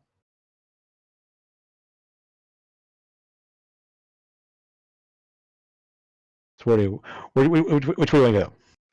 I'm actually just gonna go in and kill this guy. Gonna rush on in? Okay, cool. Yep, because you know that's what paladins. So you rush in there, hammer drawn, and bring it down on this goblin person. Yeah, Roll I for hit. sure do. I'm gonna use my one hand because I still have my. Sure. Okay. Yep, she just, as the hammer just kind of arcs down there, she just leaps backward, just takes a step back there as it smashes into the floor, right at her feet there, and she kind of looks up at you, kind of wide-eyed a little bit, and then narrows her eyes at you. Anything else you do? Bonus action or anything? I do have 5 feet of movement, so I think nope. I'm gonna just stay right where I'm at. Okay. With the bonus action, I can shield bash him. I think it's if you hit, right? Is it? Let me double check. Double check that. I think it's if you hit that you can shield bash. Could be wrong. It says if I take an action on my turn, you can use a bonus action to try and shove the creature. Okay, sure. That's a shield master feat, right? Yes. Yes. Right.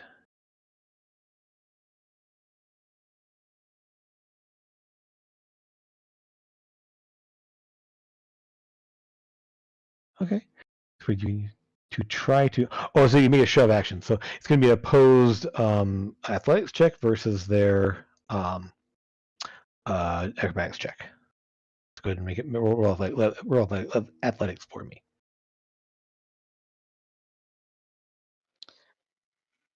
I am so mad. I have a +6 in that. I rolled a 2. Yeah, she just essentially you do kind of get the shield there, and she just sort of rolls around it as you sort of push it there. I mean, she's obviously very dexterous, and so just kind of like literally like loops around the shield as you kind of push it out there, and stays where she is.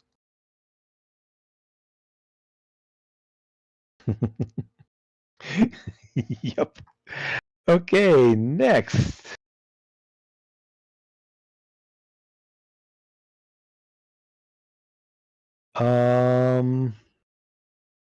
Let's see here. I don't have that character open. Why don't I have the character open? One sec. My sheets got messed up here. There he is. Cool. All right. So around the corner from here, Amethyst, you see a figure in black there. And I'll go ahead and zoom that in there. You can see he does have sort of these, like the drinking helmet looking thing there with tubes going around inside the mask. And a couple of flasks on the belt. Is he a worshipper of Caden Callion as well? No, he's a drunken fighter. Yep. Drunken monk? Yeah. Drunken monk. Drunken fighter, drunken master fighter. That's an actual martial art. There's the way the drunken fist. Yeah, way the drunken They're not fist. normally drunk though, are they? No, 100% are. That's how they function. Yeah. So Drink and coke this is is not a goblin. It is a goblin. So the short little dude there comes like rushing out there. He sort of like rushes out there, and he literally skids to a stop, bumps against the wall, and then just like leans in and starts like just punching you essentially right around your waist and your legs as he's just like just. Rude. He does attack. Let's see. So first, 13 to hit. I don't think that hits you, does it? No. Okay. So yeah, the first one he kind of swings wide. Second strike, 21. That will hit. So he punches you in the thigh for 6 bludgeoning damage. And then he sort of like staggers a little bit there, weaves a little back and forth there, and then jumps forward with 2 fists there and just tries to bring it down on your stomach. Just bash. Has 2 more strikes as he does flurry of blows. 20 to hit for 8 bludgeoning damage. 1 hits your stomach there, and 24 for 5. Oh, So Jim's he just rolling God mode tonight.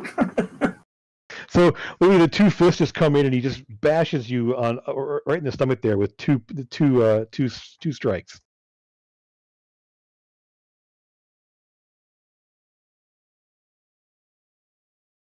Okay. That's a Make good sure. chunk off. Yeah. And so he just sort of like giggles a little bit to himself and kind of like like kind of weaves back and forth in front of you and stays right there.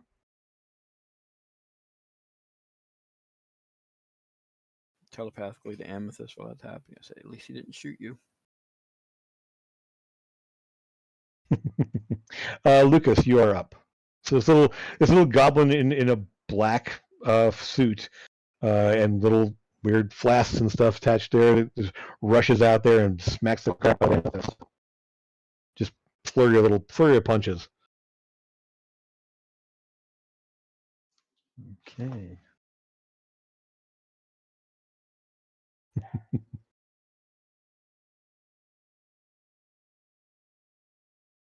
We're going to cast at him.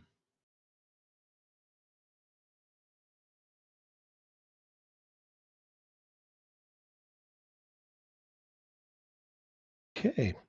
Wisdom save. Let's see what he's got there. Not too terrible. He has laughter. Oh no. Oh yes. 22 save. So he just sort of looks at you and he sort of like looks at you and sort of like eyes gets glazed over, kind of bloodshot, and just sort of gets a little bit of a giggle. But then just kind of shakes his head and takes it. And he waves back and forth.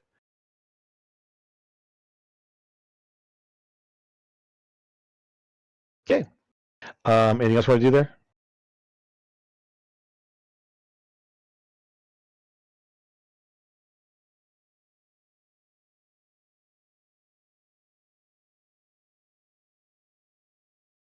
Lucas? Nope. No, Okay, that's cool. it. So I was just looking. Yeah. No. Oh, no worries. Yeah.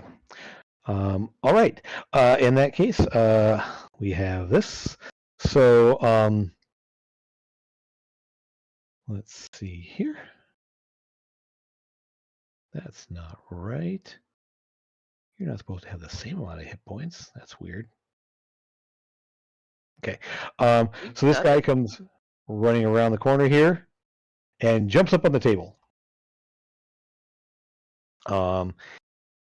And he will, as he comes around, you can see he's got the little short sword kind of pulled back there, and he leaps on that. And Lucas, he just swipes this little sword out at you, taking 2 swipes at you.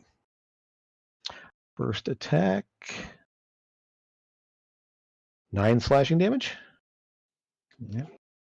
He just slices you across kind of the chest. And second, 9 more slashings, and just kind of swipes back and forth there.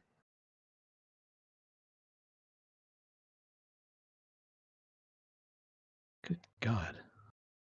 This is rolling unfortunately well. And this one A little over bit. here will come running around over here, and we'll slide in position, and he will actually end up right between the 2 of you.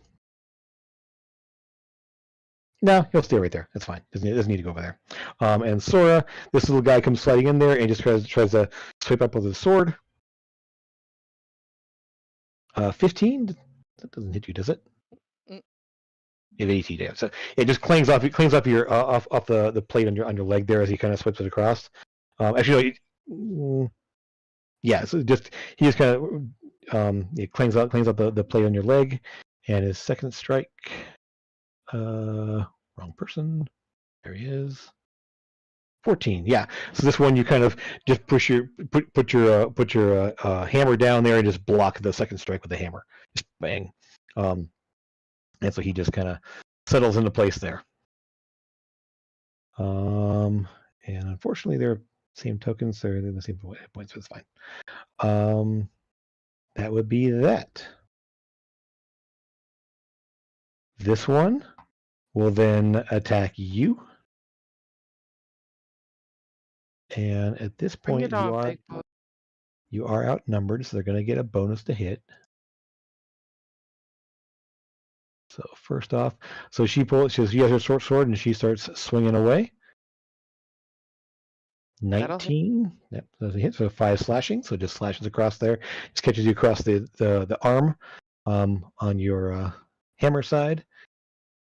Second swing, 8 slashing. Also, just cuts across there. And that would be it for that one. Nope. That's fine. Yeah. So that is her go. So Amethyst, you are up. You got a monk in your face and a goblin to your left. Has anyone on the table?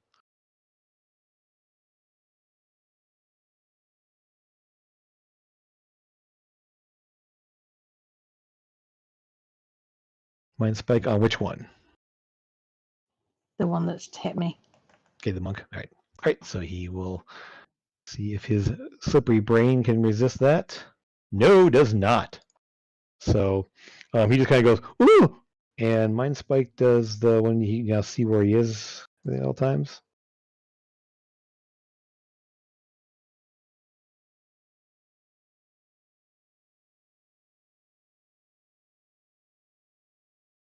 Sorry, I didn't mean that to roll again.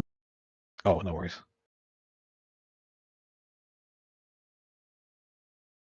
Okay. Just trying Cool. to display it. Right, so now you always know where it is. Okay. Okay, so there's a little like tether forms in your mind there, and you can kind of feel.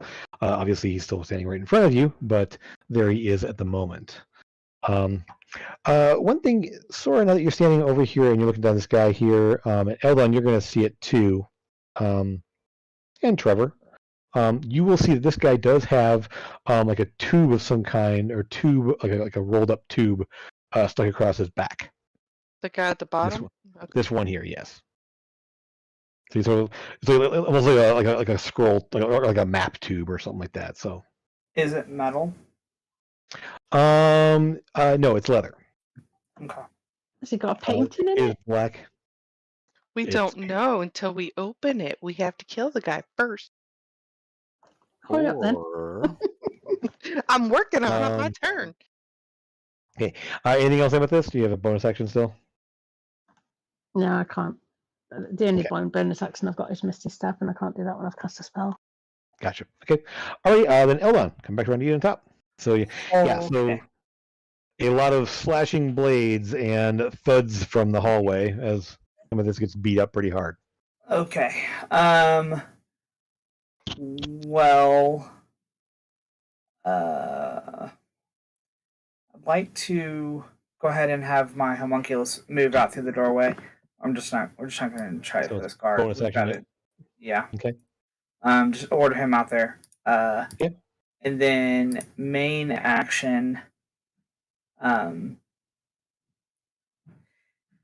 I go ahead and actually, because the dude's within 5 feet of me, just go ahead and pour a potion down his throat as a main action? The guard. Guard. Yeah. Yeah, you can do that. Okay. Yeah, I just want to go ahead and give him that basic healing potion. So yeah, you pour it in there. He does sort of, it kind of pour, doesn't quite all get in his mouth, obviously, but he does sort of sputter and stir a little bit, but isn't getting up for the moment. So he wasn't quite dead. Okay, good. Well, So at least he's alive for now. the knife's still sticking in his chest, but he's not bleeding out at this point. Okay. Yes, that is the end of my turn then. Action. So you move the homunculus. Did you want to do anything? Yeah, I'd like it to go ahead and shoot at The goblin on the Go ahead. table. Yep, yeah, the goblin This at the one here. table. Okay, cool. All right. Go ahead and make your attack. That's a little force spike. Is that right? Yeah, yep. Cool.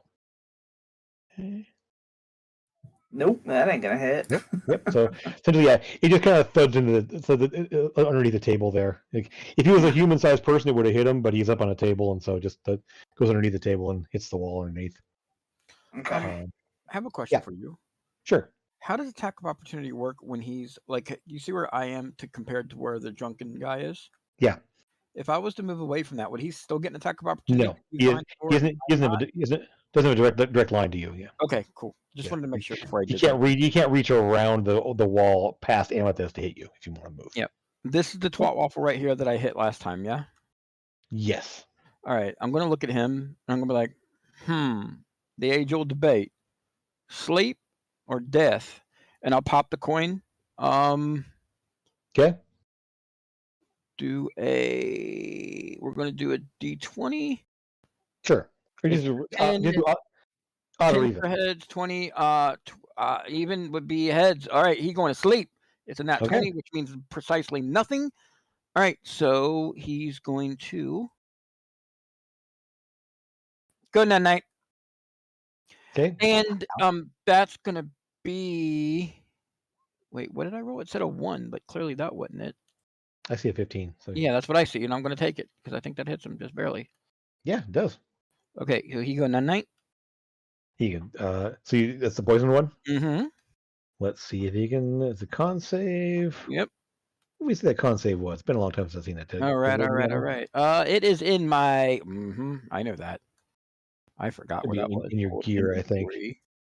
It's DC 13, I think. Is that right? It'll be here. Hold on 1 second.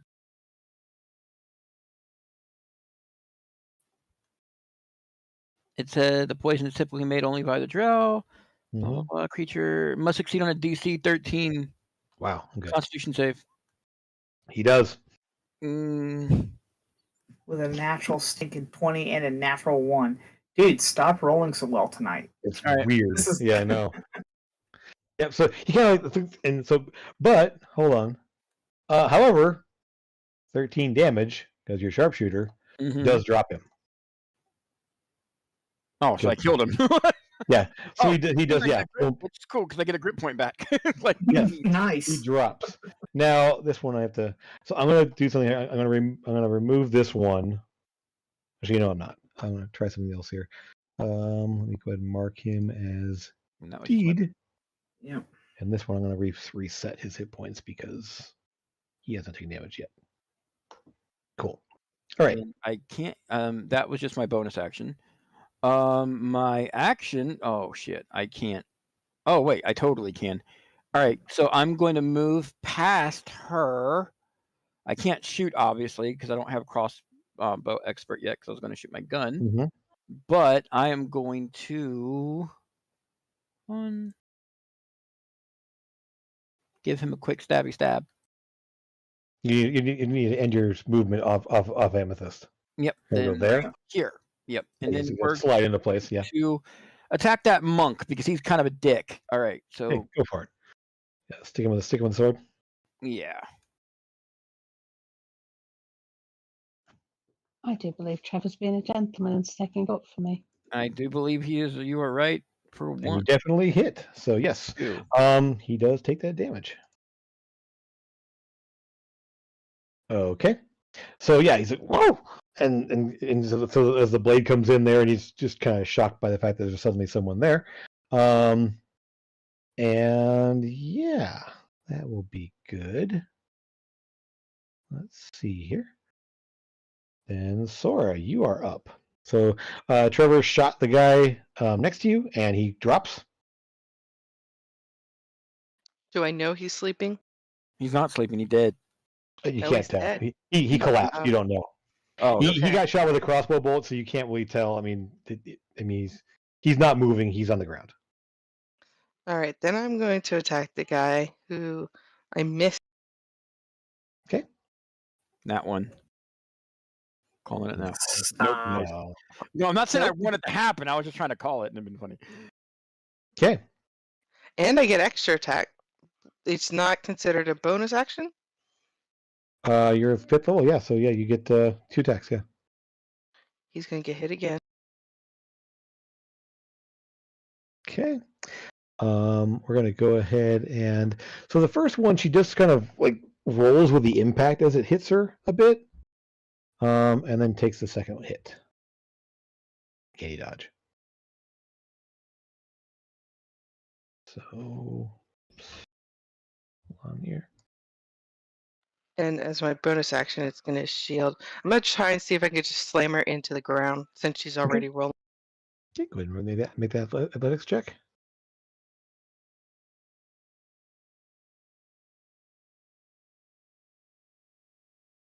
Nope. So, however, so you're trying to knock her prone. Is that what you're doing?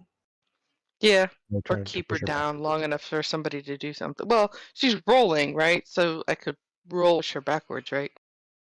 Yeah. Essentially, she will go ahead and roll with it, and roll back. You pushed her away. So Good, she gives kind of me breathing space. Yep. So she does kind of slide back against the wall there, and kind of in a little bit of a crouch. And anything else you want to do? So as a bonus action, you want to move now?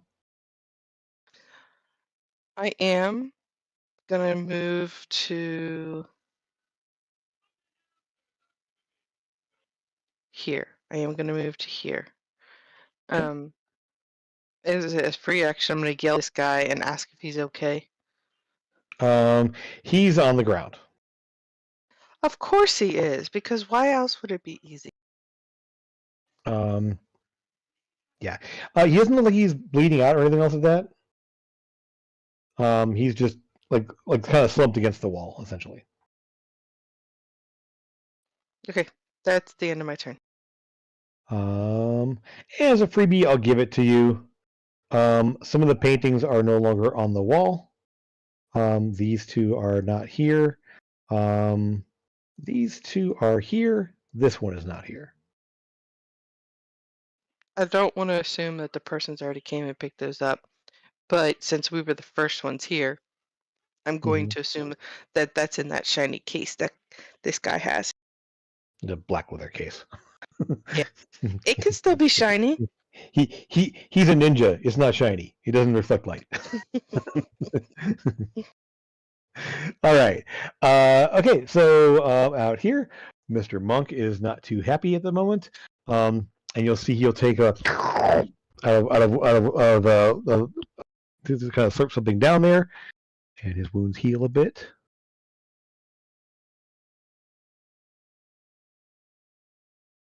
Okay. And then he's going to punch Trevor because he's eye to eye with you. Mm-hmm. Gonna swing at your head with an 8. You duck out of the way. Not Misses entirely. He's going to go ahead and do it again. negative. 12 misses. Looks at Amethyst. Looks back at you and goes to punch Amethyst. Does flurry of blows. And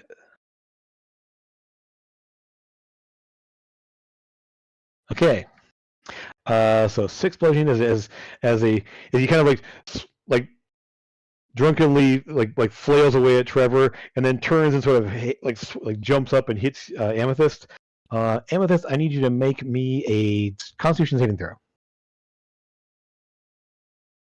I want to say something really badass right now to him, but it's not my turn. I'll wait. You're fine. You are not stunned. Yeah, he's tried to do stunning strike. But his last strike from flurry of blows, he will go ahead and try again. And 16. That is, I believe, beats your AC. Yes, barely. Okay. Yeah, I'm gonna on that one. I'm gonna use cutting words on him. Okay, go for it. Reaction. Okay. Oh yeah, fart it up. So you roll your bardic inspiration and subtract it from his attack. Is that right? Or damage? Yep. D8 from the attack. Yeah. Okay. Yeah. So essentially, you yell something and you actually say it in Goblin. Yep. So basically, whatever sort of insult you want to throw his way, or and it's just enough that he actually, as he goes to swing, it's right on line there. He kind of glances over at you a second there, and the punch goes wide. Very nice, outstanding. So he kind of drops back down there, kind of weaving, looking back and forth at everyone in the area here. Lucas, you are up. You've got a guy standing at a table. Right, he's eye level with you right now because he's a goblin on a table.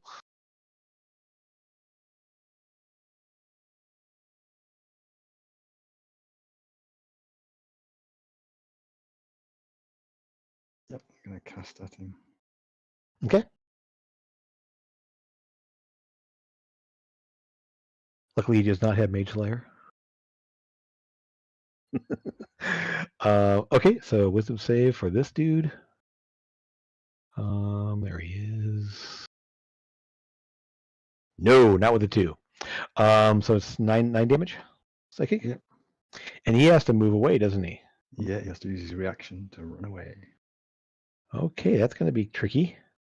I guess then, yeah, we'll go ahead and 1 sec here. Damage. That's what I'm looking for.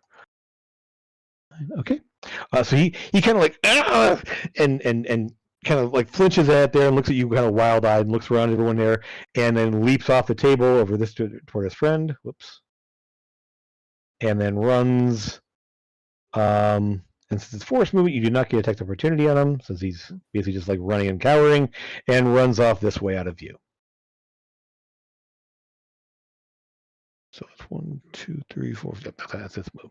Okay. Trevor, I'll reveal a little bit there because you're standing right there. Let me just reveal a little more of that space that's on here. There is a hallway down here. You can kind of see around the corner there, and he actually is standing at a door right here. Okay. The door is currently open, but he has not gone through it. And he didn't have anything with him, right? Didn't seem to, no. Okay. Okay. All right then. Let's see. Lucas, so any bonus action or anything else? No, that's it. Done. All right. Then in that case, this guy, is it a renew save for that fear, or is it just it's one turn and it's over with on Distant Whispers? Yeah, it's just one to it's instantaneous. Okay. So it's just Okay, one he to- just runs away and stops. Okay. All right. Okay. So he kind of shakes his head and looks around there, and you hear, and he sort of like leans in. Trevor, you're still kind of looking around the corner there at him, and you see him give a little, kind of a little quick whistle, and then comes turning back to you, sliding into place over here to stab at you. You are currently considered outnumbered because there's 2 on melee and you, and nobody else. Well, no, it's yeah, no, it's all even up right now. So straight rolls. He will slash at you. This time, as he slides into place there and just drives the sword across one thigh, as he hits you for 6 slashing damage.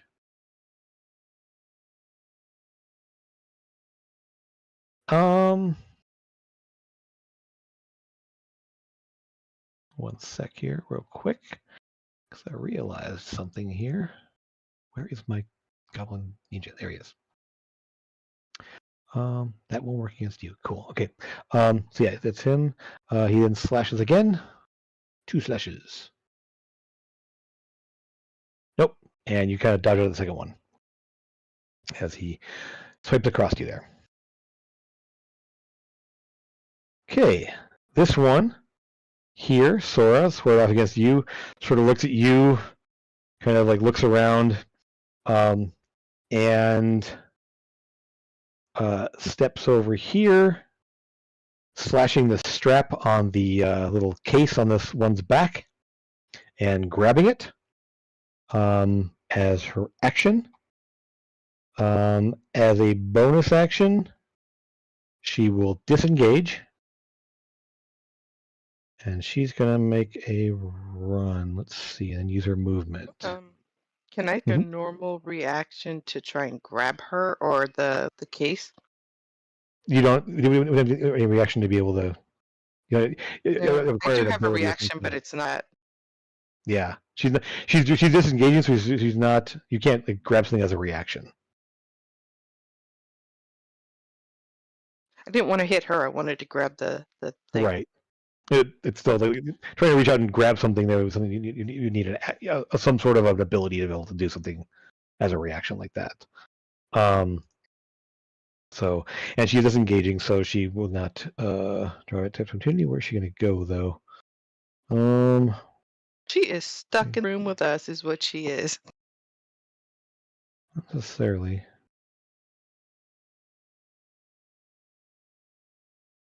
She kind of like glances around various directions here. 1, 2, 3, 4. Nope, she can't get that way because her movement is not that far.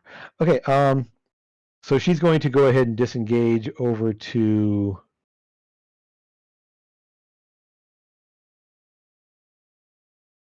Yeah, over to here. Kind of looking down the guard there, and you guys over here, kind of getting in your faces. And she is now carrying the tube of some kind there that sort of tucks it over into a strap across her back.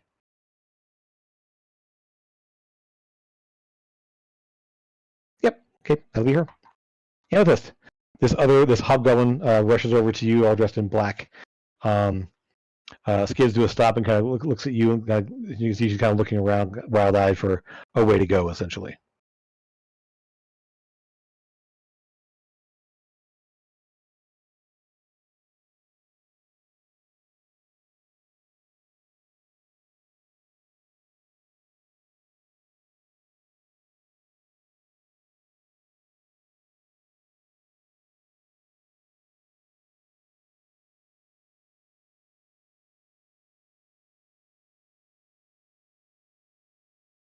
Who are you casting on that one? On that's running at me, because I just see her running at me, so she can run back the Okay. other way.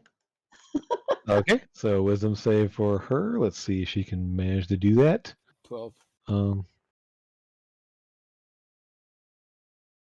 11, close enough. Nope, not an attack. Okay. So she'll be taking some damage there and not being very happy about that at all. Okay. And running back towards Sora. Yep. Not directly back, so 1, 2, 3, 4, 5. Doesn't have an action. That's as far as she can go. So she kind of slides to a stop there, like looking back now at Amethyst, kind of wide-eyed there, and glancing down at you, Sora, kind of like look back and forth, like, what do I do? What do I do? That's anything else there, Sora? Amethyst, I mean. I don't really think there's much I can do. Okay. Great. So in that case, Eldon, you are up. So Okay, I'm going the guys. Yeah. Go ahead. I'm going to move one step forward and then 2 steps back. hold up my little wrist there and spin the barrel till a barrel's on the bottom and cast Witch Bolt at 2nd level. Okay. On her, I take it. Yep. Okay. She will dodge out of the way of that. Okay. And it's sort of like she's obviously very, very, very dexterous as she's like trying to get out of the way of things. Bonus action, shoot her with the Eldritch Cannon. Okay.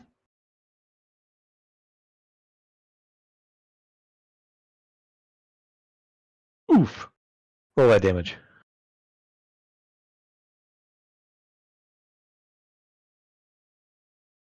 She Nice. will uncannily dodge some of that damage.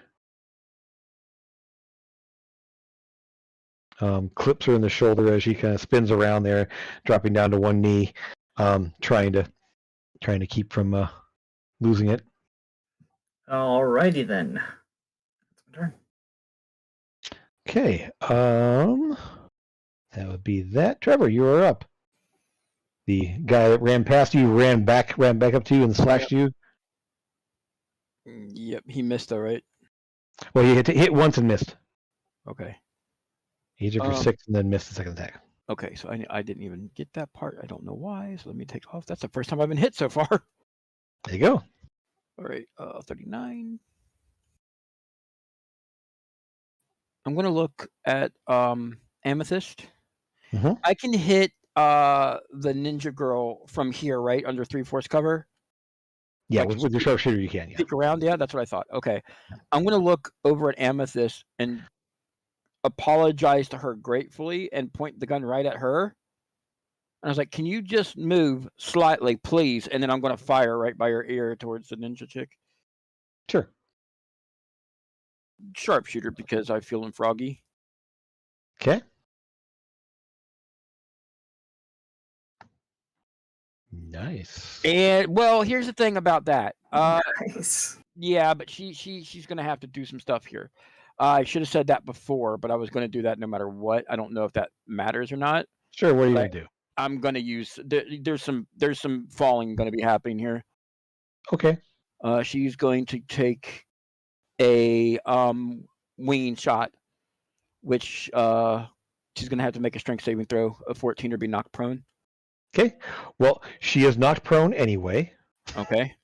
Oh. Because she only had 10 hit points Oh left. fuck! I keep killing everybody, guys. I'm sorry. Like, oh my bad. So you get that I'm grit point sorry, right that's back. No, I'm just kidding. fun, isn't it? You get that grit point right back.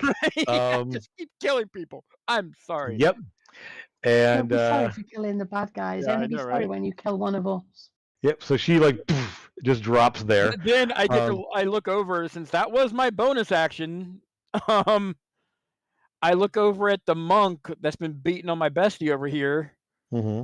and I just give a little smile and Your bestie? stab her in the gut or in the gut. Yeah, I will. Oof. Rip. Okay. 8 damage to the gut. Oof. So he takes it. Yeah, just kind of it just slices it. You hit him in the abdomen there. He kind of spins away from it partially, and ends up like just kind of spinning a little circle as you hit him, weaving on his feet as he goes. Give him a little. I give that before I take that blade back out. I give it a little twist. Yep, that's just a little. Sure. Yeah. And just. All right. So that's that. So yes, we are down to there.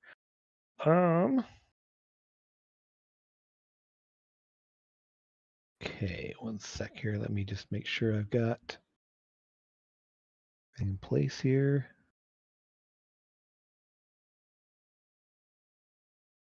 Okay, Sora, you are up. Is this person dead? Yep, she's down. I'm gonna go over and try and take that thing off of her. Yep, you do. She does not resist. So you grab it. Boom. Then I'm gonna come over here and Mhm. do lay on hands. Okay. Just a 5 point. Okay. Yeah. He is not dead. It was knocked unconscious essentially. And just slumped against the wall. There's that. Okay. I sort of like his eyes flutter up and was like,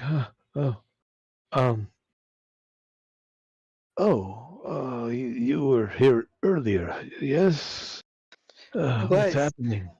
Yeah, it looks like you're being robbed. We still got a couple people in the hallways that are fighting, so I suggest you stay here or sneak out the doors over here. These are doors or Which way? windows? Where at? I'm not Probably stay close in case there's more of them out Yeah, there. on either side, right, yes. either side are windows. Okay, crawl out the You do windows. note that she actually collapsed in front of a door. There is a door right there. Okay. Okay, then he can go out that door.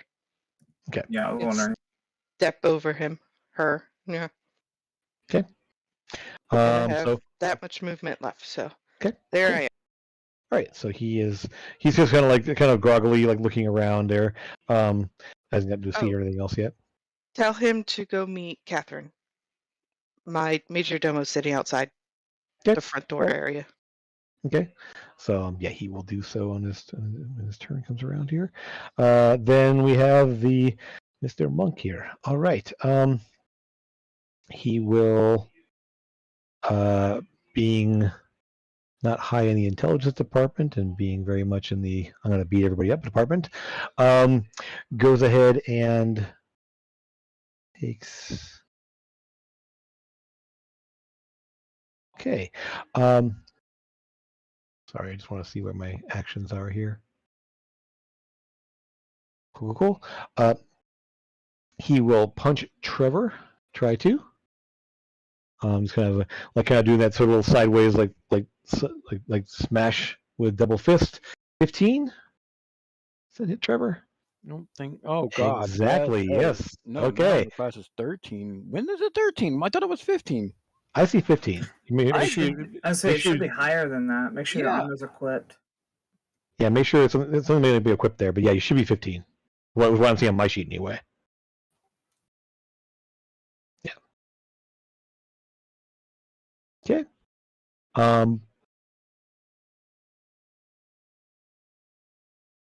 Okay. You will also see then. Is that? And how much did he do for bludgeoning? He did 4 bludgeoning and give me a Constitution save. Sure. Hold on. Let me get that 35 down quick.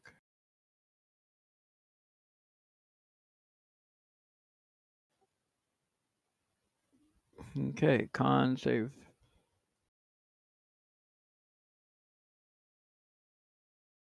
You are fine. You shake off the stun. He's going to try to punch you again because he can do that. And does for 17, so ignore that extra damage there. It is 8 damage bludgeoning as he just sort of like weaves around there and clocks you up into the chin.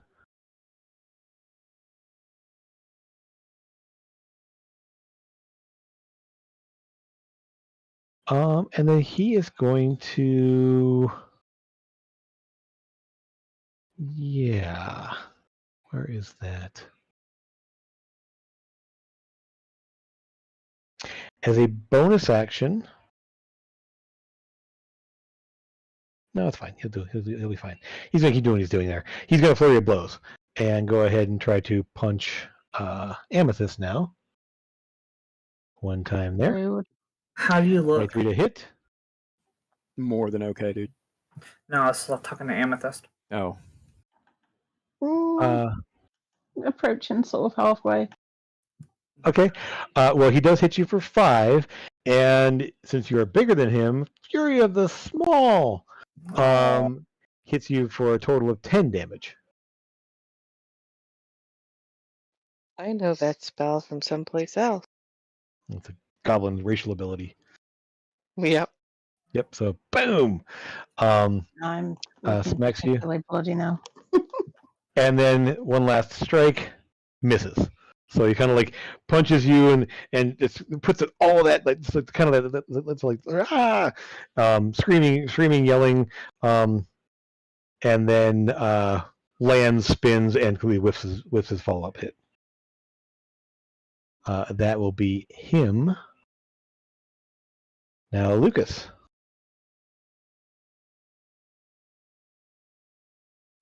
On my turn, I'll throw you a level 2 Cure Wounds. Step up and try and hit him. Yeah, the monk. Cool. Yeah.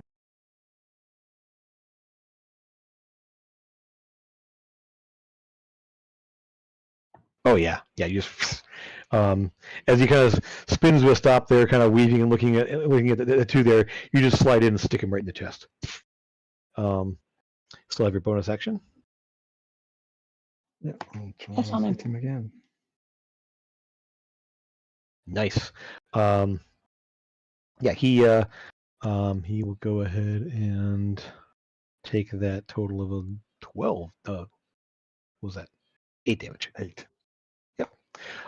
He's just like, and he's at this point he's kind of staggering. He's like cut and stabbed, and he's taken a lot of damage at this point. He's not looking very good at all. He's just sort of, you can't tell if he's staggering on his feet now because he's drunk or because he's actually like ready to fall over. It's hard to tell. At this point, it's hard to tell. All right, Ninja Boy. Seeing this, we'll go ahead and continue doing what he's doing and slash Trevor. starting to feel a little picked on here. Well, yeah. I did kill half them, so that might be why. Who knows? Misses you Negative. horribly. Yep. I gotta run and use the restroom. I'll be Sure, back. go for it. On my I might be a minute. Okay, no worries. Yes. Okay. And then does hit you with the second attack there for 9 slashing damage as he completely whiffs the first one and sticks you the second one.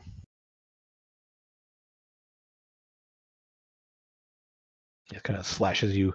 He's kind of like that reverse grip there with a little short sword just slashing away.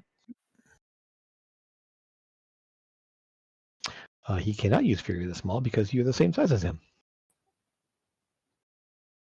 That will do there. I think he's done. He's dead. Okay. Something happens out. Can I talk to him real quick as a free action? You can say something, sure. What's up? Yeah.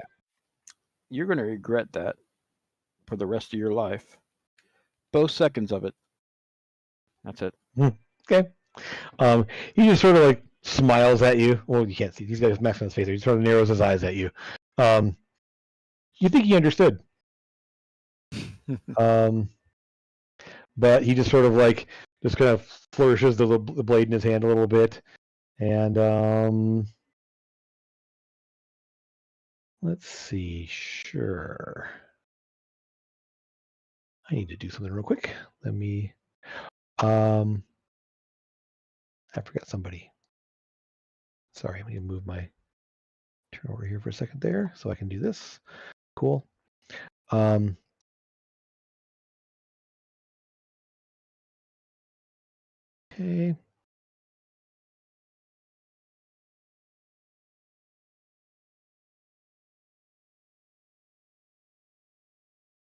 Oh no, Right. the turn order went away. Oh, dang it. I'm going to put it back in. I keep forgetting I close it instead of Double click. try to move it around. Yeah. There we go. Should be back now. Okay.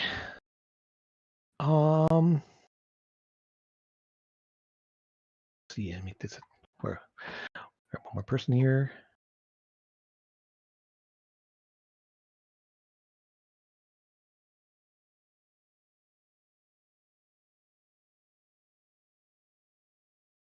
Ellen's away here, so 1 sec. We're gonna.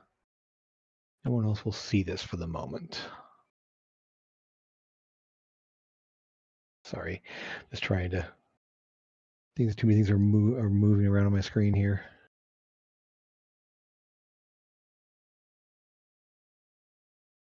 Okay.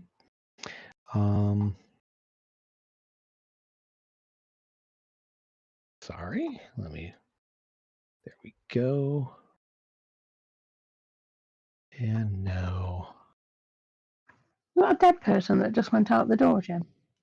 Yeah, sure did. She sure did. But I have the loot. Yep.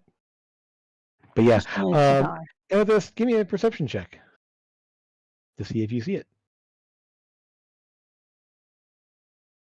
Her cat-like eyes, we better have seen. Well, she's doing something. Yep, Oh, great. I saw it. So yeah, you see the door opens up, and in kind of the shadows beyond there, somebody reaches through and pulls her through the door and closes the door. I told you there was somebody out there. You shouldn't have sent him out that way. Next time, remind me to kill her twice. And then here we go.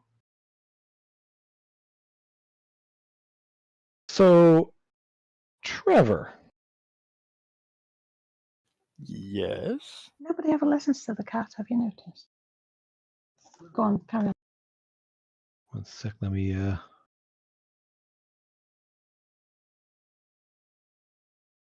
Okay. There is a crack sound from somewhere in this direction. And Which direction?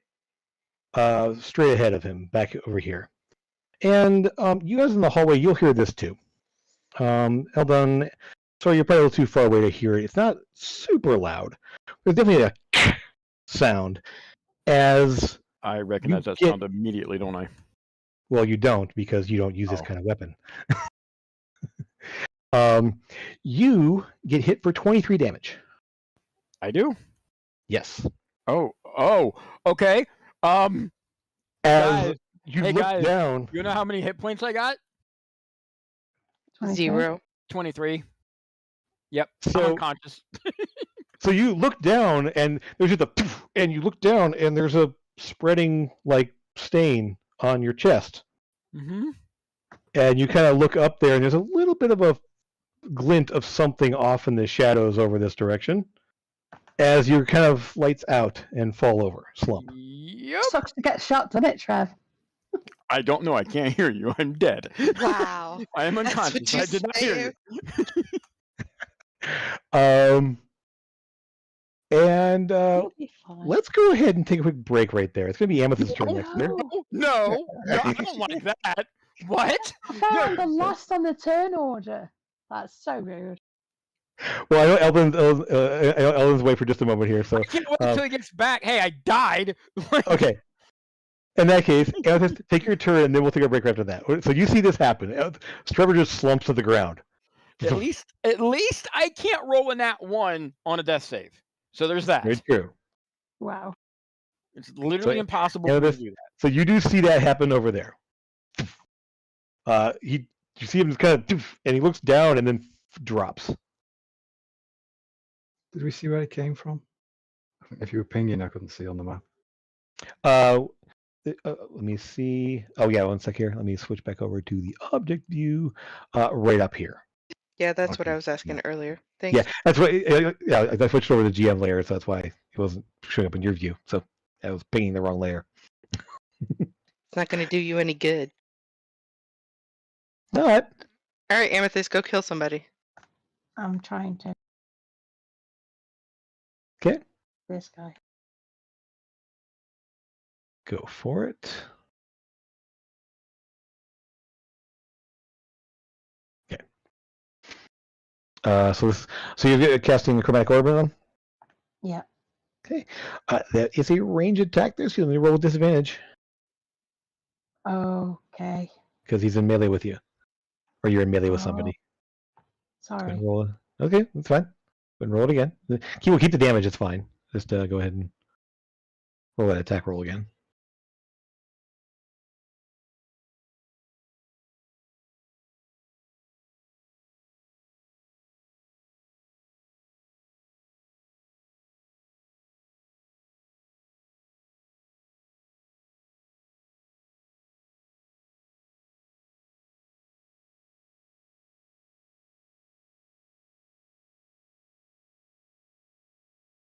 Oh god. Okay. Terrible. So yeah, you go to line it up there, and he's at just the wrong moment. Like you're lining up the shot there, it's going to hurt there. The orb forms in your hand there and fires out there. And he literally staggers and hits the wall as the chromatic orb goes right through where he was standing a second ago. Do you have an inspiration? You do. You can use inspiration. You want to roll it again? Yeah, I'm gonna do. Good plan. Okay.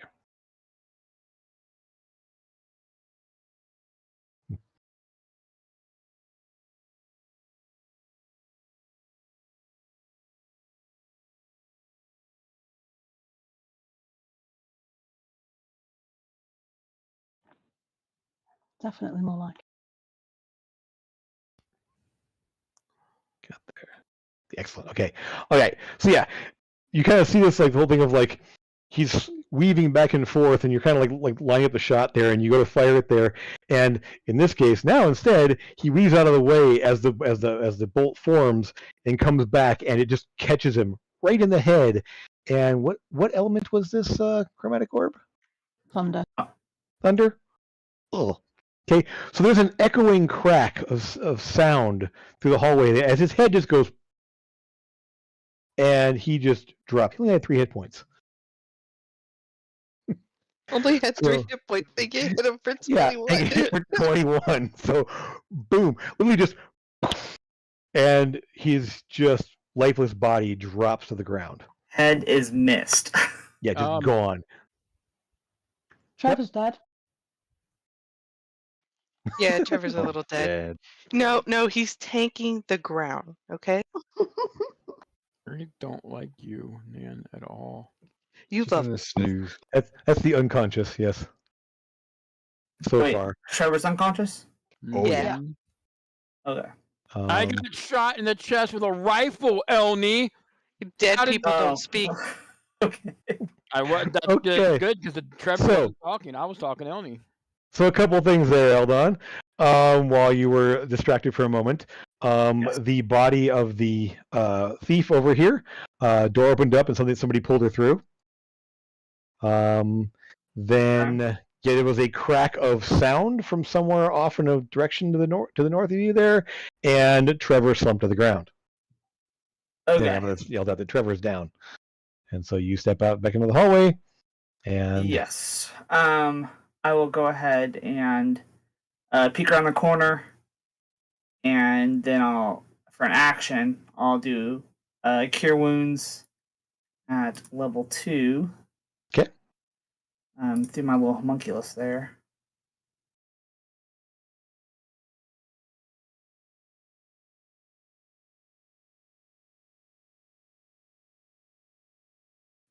And then go ahead and run towards that door.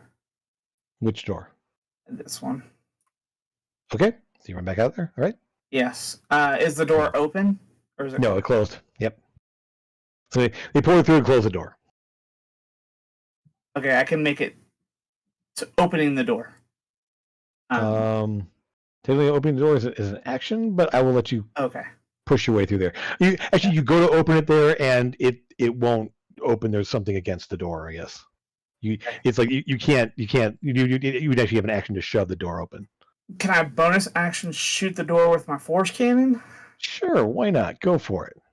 Roll an attack to see how well you hit the door, and you hit the door just fine there. Roll that damage.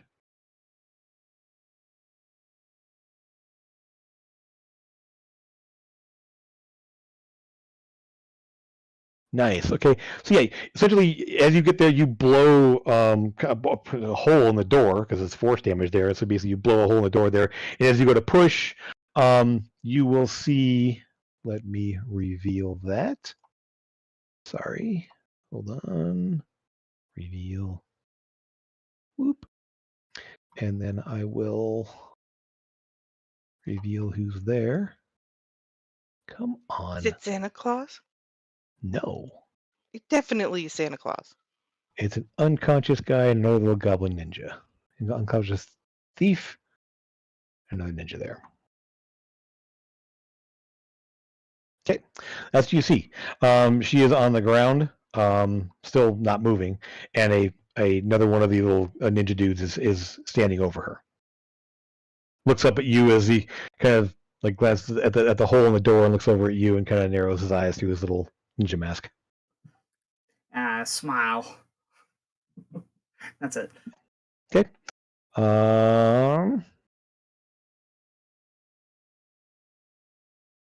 Okay, Trevor, you are awake on the ground, wondering what the hell happened, and why is it not going away? I want to clear that symbol. And it's my turn, right? It certainly is. And you have Okay. a homunculus sticking on your back. Right, awesome. How much hit points did that give me? 17. 17. 17 hit points. Mm, Oh, I know why. Second wind. yeah, here's what's going to happen. All right. So I got that 17. Let's see here. 1 second. Oh, wait. How do you make yourself back alive? Ah, sorry. Give yourself hit points back. Oh, yeah, that's right. You just click on it. There we go. Yeah, heal. Sorry, I'm not used to dying that much. All right. So we're going to do that. I'm back. And then I'm going to take that second wind as well. Okay. And no, actually, you know what? No, I'm not. No, I'm not at all. Okay. I'm going to use both attacks and try to kill him right now. He's taking some damage, right? How's he looking? Sure. He's taking some damage. Not a lot. He only ran by you screaming, holding his head. All right. I'm going to use... Oh, sorry. So we just want to clarify here. You standing up from prone because you're on the ground. Right. Okay. Oh, that's half my movement, isn't it? Yeah. Yep. Damn it. That involves my whole plan right there. Okay. I seen where I got shot from, right? You saw something in that direction, yes. You don't see a person there.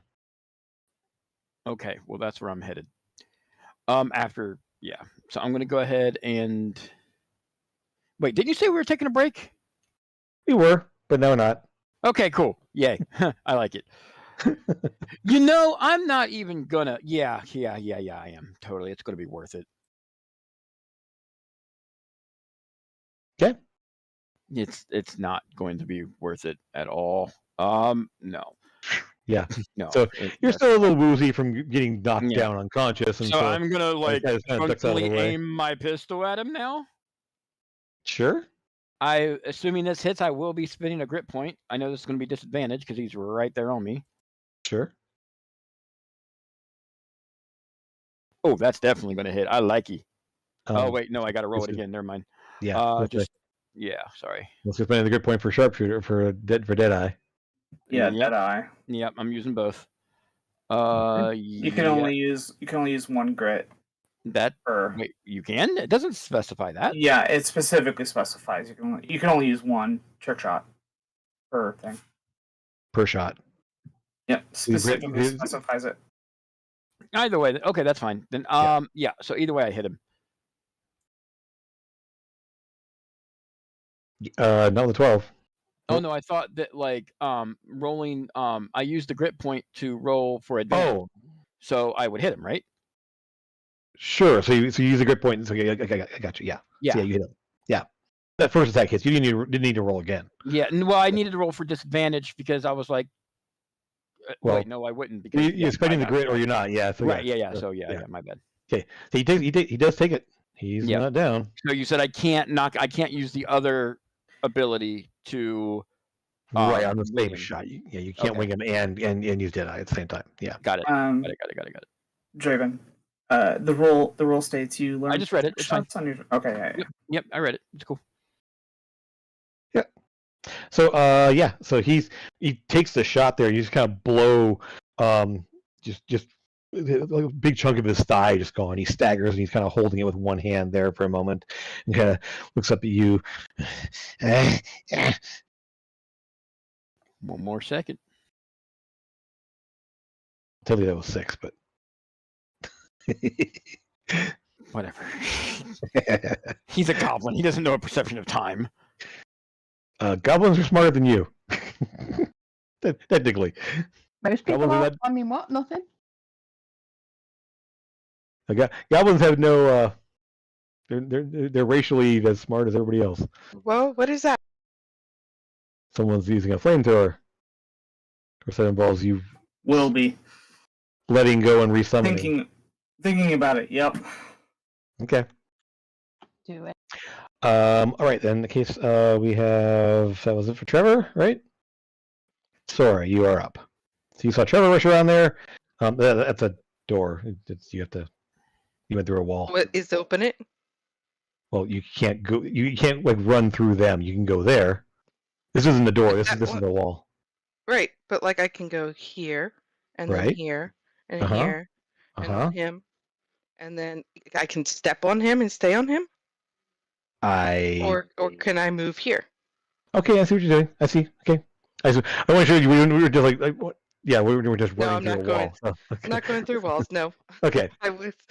That's just where I clicked to. Yeah, gotcha. Okay, gotcha. So Never Yes, you mind. rush in there and- I am. so he yeah. I'm gonna do this because I'm sick and tired of these people. Hopefully it hit.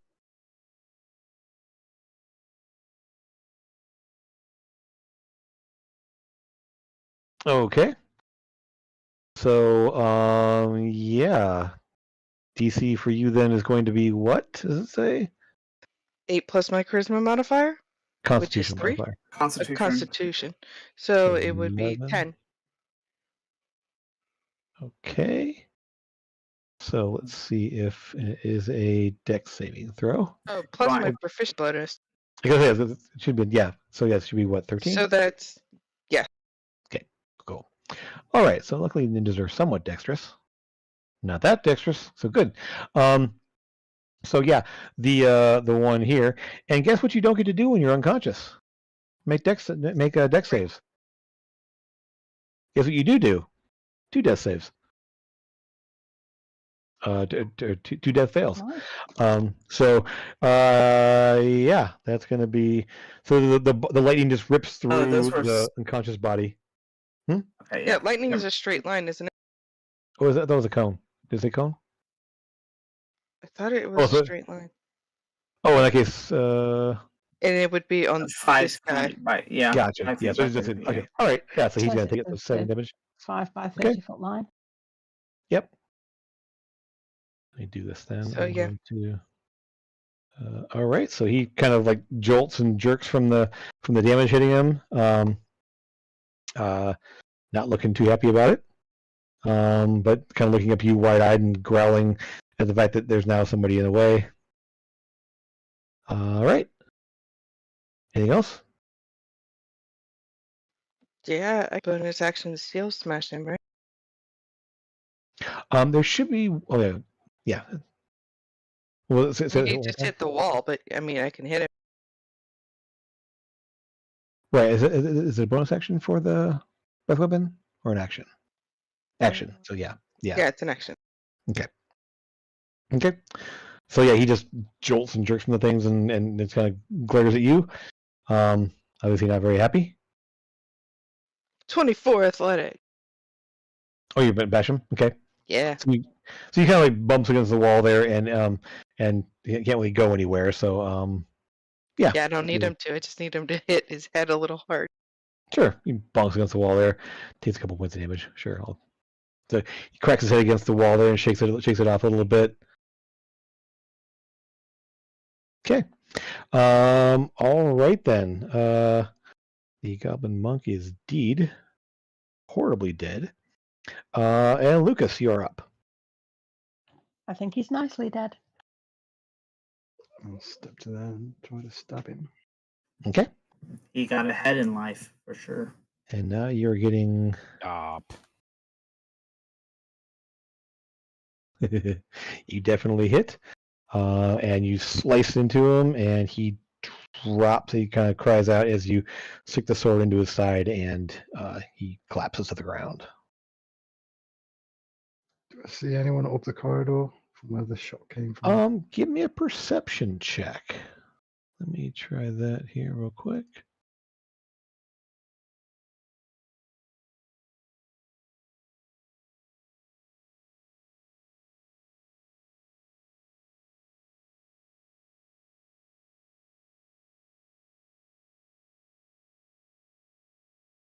Okay. There's really no light down that way, and so you do not see. You can't spot anybody down there at the moment. I do have dark vision. Mhm. I will, as part of my movement, then step out of the way.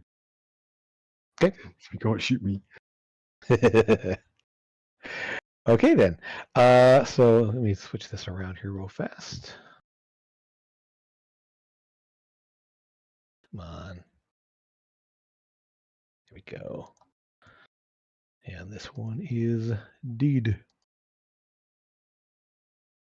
Okay. Alrighty then. Their turn. Well, he unfortunately is yeah, not going anywhere. But this one, let's see if he can pull this off. What is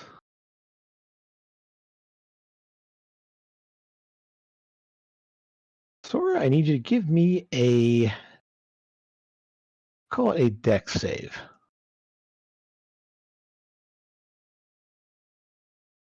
I'm not very dex, but I am today. You certainly are. He essentially tries to skirt around you. He does kind of slide around this way. And he reaches out to kind of grab the tube that you're holding, the thing there, and you kind of just twist out of the way as he goes to grab onto it. Mhm. I can't see much And of that though because it's blocking. what's that? Oh yeah, let me clear that space now. I didn't realize it was still wee. Okay, little alleyway back here. It didn't reveal, did it? Of course not. No, it just made it worse. It's making it worse. Why is it? It said reveal. Why is it not revealing? Did you though? Did you tell it to reveal? I sure did. I'm set on reveal. Okay. I believe. Because it There it goes. is concealing. There it goes. All right. So yeah, there's a little alleyway kind of here. And we'll gotta go in this way too. Alrighty. So he gets to that point there, and kind of so 1, 2, 3 action to do that.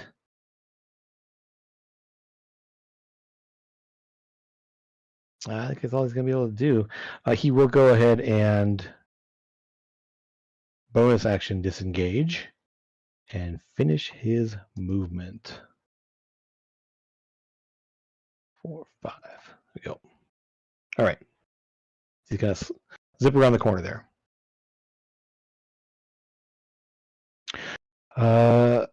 Next. Trevor, I need to give me Trevor, I need to give you to give me a perception check. Oh, goody. Okay.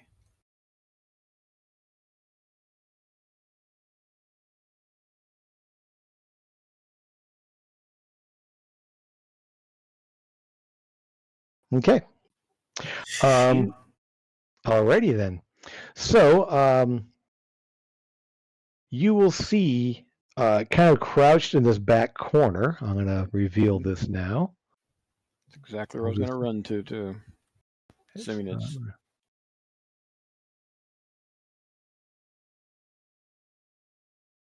And I will reveal the dude as well. If it will let me. Come on. Why is my...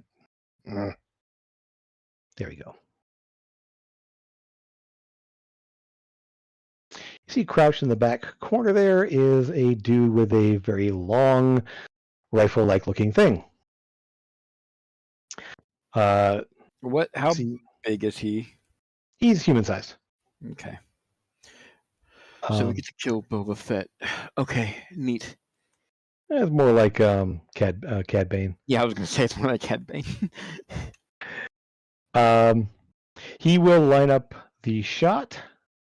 He's already lining up a shot on you, but because you made your perception check, beat a stealth check, he doesn't get the sneak attack on you. So he's going to go ahead and fire, though. Oh, I cannot wait to get that gun. 8 damage. Rip. Okay. And then he's going to move. So he will step to here, grab a rope, and pull himself up to the top floor. Is he still out of my... No, it's not going to be my turn anyway. It doesn't matter. All right. Yep, and disappears from view. Yep. So...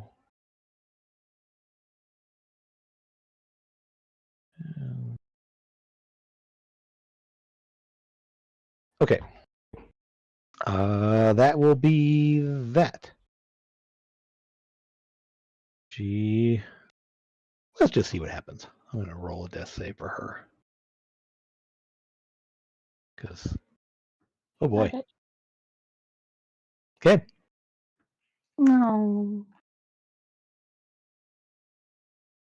We're going to do there. First strike. What are numbers? I forget. No, it's not. Okay, anyway, that's fine. So that's that. Amethyst, you're up.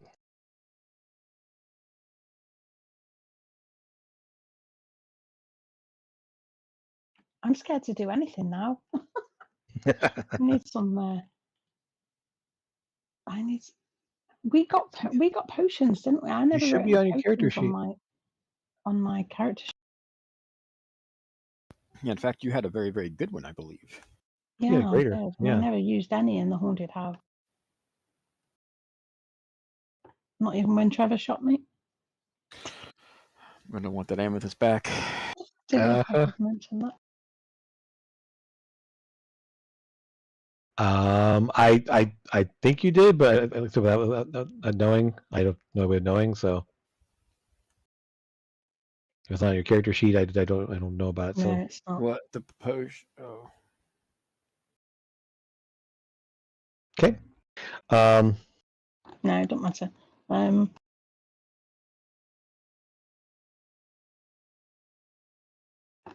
I'll go see what Sora's doing. Okay. See out there, you can see. You can kind of see out there. There's Eldon sitting over the body of the thief person there, and she's standing up against the wall, kind of looking back over her shoulder this way. Question about something. If I Sure. was to throw an item to Eldon, would that be an action? Just to toss it in his direction, no, it wouldn't be. You just kind of Okay. essentially he would need it. If you guys were trying to actually like throw and catch, it would be an action. If you just kind of throw I it don't care if he over by catches him, it or not. yeah, you Right. can just kind of toss it in that direction. Yeah, that would be that's a freebie. Amethyst, what would you want? So you saw her over there. Do you want to do anything else? Yeah, I think I'm going to go. And I'm going to ask him if his nephew's okay. I don't know. I don't know where he is. I assume that I have no idea. Please find him if you can. Do you know who these people are, where they came from? I know nothing. I was working in here, and then I woke up and Sora was standing over me. Okay. Well, we don't know who's around, so it's probably safer if you stay Yeah, here so for now. Well, I had he's actually told him to go out the door and to meet up with Catherine, but whatever. he hasn't got an action yet. Oh, Well, I'm glad he didn't. I'm just going to tell him So- to stay here because Okay. we don't know. Yeah. We don't know who's outside the building. We don't know who is where in the building. So it's Yeah. safer if he stays where we can keep an eye on him. Okay. All right. So you told him to stay there. He was kind of in the process of kind of getting to his feet and kind of like staggering a little bit there, trying to get a hand on the wall kind of thing when you get up to him and start talking to him. Yeah. So yeah. I'm gonna mention to Alden that if he's got any healing, that wouldn't go amiss. I assume for you mean? Hmm? For you mean? Yeah. Yeah. All right then. In that case, Eldon, you are up. Okay, can I shout to Sora to throw me the case? I mean, she's literally 8 feet from you. Okay. Nick, Sora, throw me the case. Do you want to try to catch it if she does throw it? Yeah, I want to catch it and put it in my bag of holding. okay. Okay. I'll do that. Sure. Yeah, So you can go ahead and just drop it on the ground there next to him, and you can pick it up, put it in. Yeah. Okay. Yep, So, I'll do that. so you kind of drop it on her because it's gonna reach out and just drop it on the ground there. Elon, you can just pick it up and put it back in there as an action. So Second time she's Okay, got the that's case. an action. She's dead. And Yeah. then bonus action, I want to go ahead and shoot that little dead thief in front of me because she hurt Sora and she hurt everyone, and I don't like her. okay. In that case, Man, well, you're gonna Ellen's about to shoot. shoot a down body. Jesus Christ! All right. Well, here's the thing. There's the other body over here that we're not sure is dead. I just saw it fall over. It would have been back up by now. It's fine. Okay. Mm, Yeah, we'll go ahead and just do this real quick, and I'll have him do that. Okay, don't like her. And then I'm going to use my movement to run towards Amethyst. Okay. Let's get over there. Yeah, so Sora, you toss thing there, he picks it up, put that back there, and you see his little shoulder cannon just blast her, and she's just like body just kind of twitches and it's just a ruined mess on the ground. Because it's just forced damage, it did crit, and well not crit, but just forced 2 failed death saves. So yeah. Yeah, Elon, don't play no games. Sure. All right then. That's Ellen Trevor. You're up. Yep. Okay. So with my move, okay, this is I'm gonna try to happen. I'm gonna use I'm gonna dash. I'm gonna use every giving me 50 feet of movement. I'm going to go. Oh crap! I can't move. Okay, that's cool. Okay, so I'm gonna go here. 5, 10. These guys are both either dead or making death saves at the very least. And then I'm going to go here, expending 15 feet. I am going to do like a parkour thing, like bouncing from this wall to this wall, going all the way up and using my hemp rope to try to loop around so I can pull myself up if need be, so I can get a lock on that guy to see if I can see him when I get up there. And I'm going to speak to him telepathically if I can actually see him once I get up there, depending on if I make this check or not. Acrobatics check. Yep. Yeah.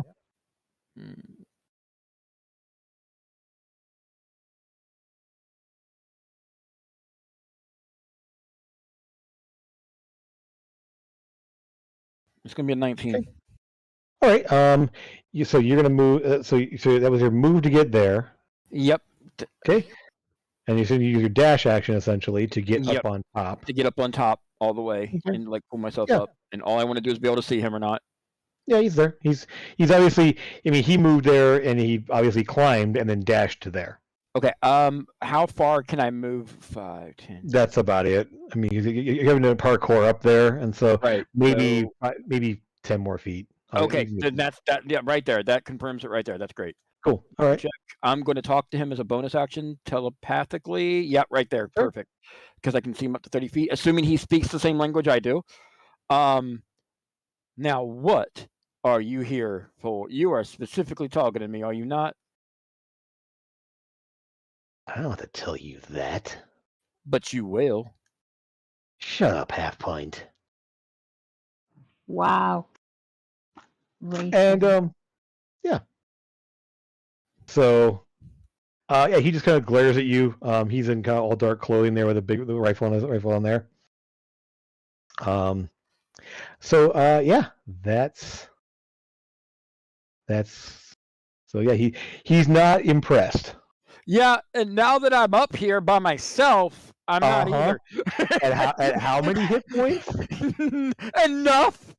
against the guy who's Enough. no problem? Okay. It's not like The I'm guy that hasn't been touched yet. I get shot in the chest again. I'm gonna be so mad. 3 times in 2 weeks. But at least this time it's not by Elney.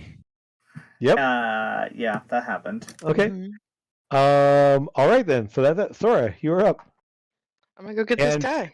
the only person that knows he went up there is Trevor. Is Lucas. Lucas, you did see him go bound up there. I was gonna say I'm surprised you didn't let that happen. I'll take it. Sure. Oh, well, Lucas is standing right there. Yeah, You ran right past him. Yeah. Well, sure. my homunculus would have seen it, right? Sure, but you have to be looking through your homunculus to see that. So, because it requires actions to direct your homunculus. So you don't have like a remote view all the time through it, unless you actually choose to view through it. Because Right. You can see your homunculus right now. Yeah, it's through the doors there. So yeah. Wait, So- it's an action. Okay, real quick. Sorry. Mhm. Stop me if I'm wrong. It was just my action to get all the way up there using my dash action. So I still get a bonus action, right?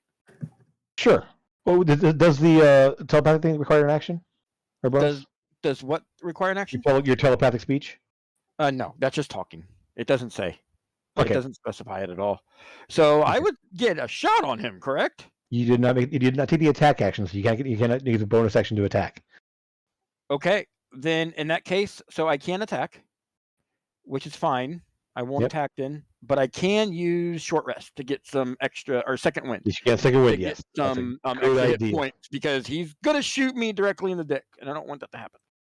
All right, come on, can you give me a good roll? No, you can't. 7's not too bad. It's not terrible. It's Well, no. survivable. It's No, just it enough. was It might be 2 plus 5, yeah. Okay. Yeah, it might save my Yeah. life. You never know. Sure. Yeah. 7, 10, 16. Sure. Okay. Alrighty then. Let's see here. That's so sorry, you are up. Sorry about that. I attacked him and swung for 14 to hit him for 11. That does not hit him. Good. Okay. Oh, you do have 2 attacks though. Yep. Don't you? Yeah. That definitely hits him. Ha, ha, ha. So do you want to expend anything? I do. Okay. As in a smite? Yes. Okay, go for it. Roll that damage. Was that 2d8 more? It's 2d8 for first level slot, yeah. for first level, but can I go to second level? I might be able to by now. I can, so I'm gonna make it a second level spell slot and Okay. throw 3d8 at it. Go for it. 14. Exactly what he had left. So yeah, a total of 24 damage, which is how many points he had. So you just kind of it's Eldon, you from where you know you're not there anymore. Never mind. There's just a flash of light in the alleyway there as you just simply backhand the hammer into the side of his head. There's a flash of divine energy as he just clocks into the wall next to him and slumps to the ground, completely unmoving. The pictures on the walls start vibrating. A bit, yeah. So, Um, yes. I don't know if it's a free action or not. I want to put manacles on him because he's literally just dead, right? Technically, yeah. So can we- I put manacles on it? I mean, you can unconscious. essentially he's not moving anywhere, so I mean, it's not really it would be an action to put him on him, but if you want to just Okay. take time to kneel down and put him on there, he's not moving at this point. So That's fine. But like, okay, if you don't do anything, he will die. I will just say that. okay, but it's not my turn to be able to do anything. I've used everything I can Sure. because Yeah. I think lay on hands is a full action. Right? I believe it's an action. Yeah. So here's what I was thinking. I was thinking put on the manacles and then do a point of lay on hands. On your next turn, you could do that. I would allow you to do both. Yeah. Cool. I'm the cool. bad guy. Yes, I can explain it later. Questioning. I mean. Yep, that's what I was thinking. Yep. Yeah, I say I want one of these dudes alive for sure. So far, you're not doing very good in that department. I know there's plenty alive up here. I was going to I say, got I'm this. sure there's more of them. Hey, It's- Lucas. They're shouting at us from somewhere. All right, Lucas, go get somebody. Has the guy left his rope behind? Yeah, it is over here. Yes, kind of attached to the wall over here. Okay. Yeah, what So would it let's take to get move. up there? It'd be a dash action to climb up the rope there and get up on top. I just now realized I could totally have done that instead of doing the parkour thing and not having to make that. It's still But so still. you don't have a climbing speed, so basically you're climbing up a rope. So True. Six one half dozen the other. And mine was way. Yeah. So it's fine. Totally. Yeah. You can get up there. You could probably you can climb up there and get to here as an action, and still have your bonus. Yeah, I'll do that. Okay. Welcome to the party, You ready? Lucas. I'm sure you realize it's a bonus anyway. so- Just in time to get shot in the chest. All right. So that's that. He's down, and now we have him. Oh, Seeing the second person come up there. Well, this just isn't any kind of fun. And looks around. place to go. Hmm? I'll just talk to myself. Sorry, I didn't even know I was holding the talk button on. Okay. So he will go ahead and, based on where you are now, let me reveal a little bit more of the rooftop here. Come on. Need more space on my screen. I accidentally hit the push to talk button the other day when I sneezed. That wasn't great. Wow, good job. We'll kind of just reveal some area up here since you're all kind of up here now. All right, so technically you are up on a roof. This is the room below essentially, Okay. but it's the same layout up below as it is up on top here. So he, glancing at you guys, seeing you both there now, just kind of gives a little tip of his hat and does a. Let's see here. Go. Moves to the edge. Drops off. Just kind of you just kind of nonchalantly step off the edge of the roof. And we'll put him out of view.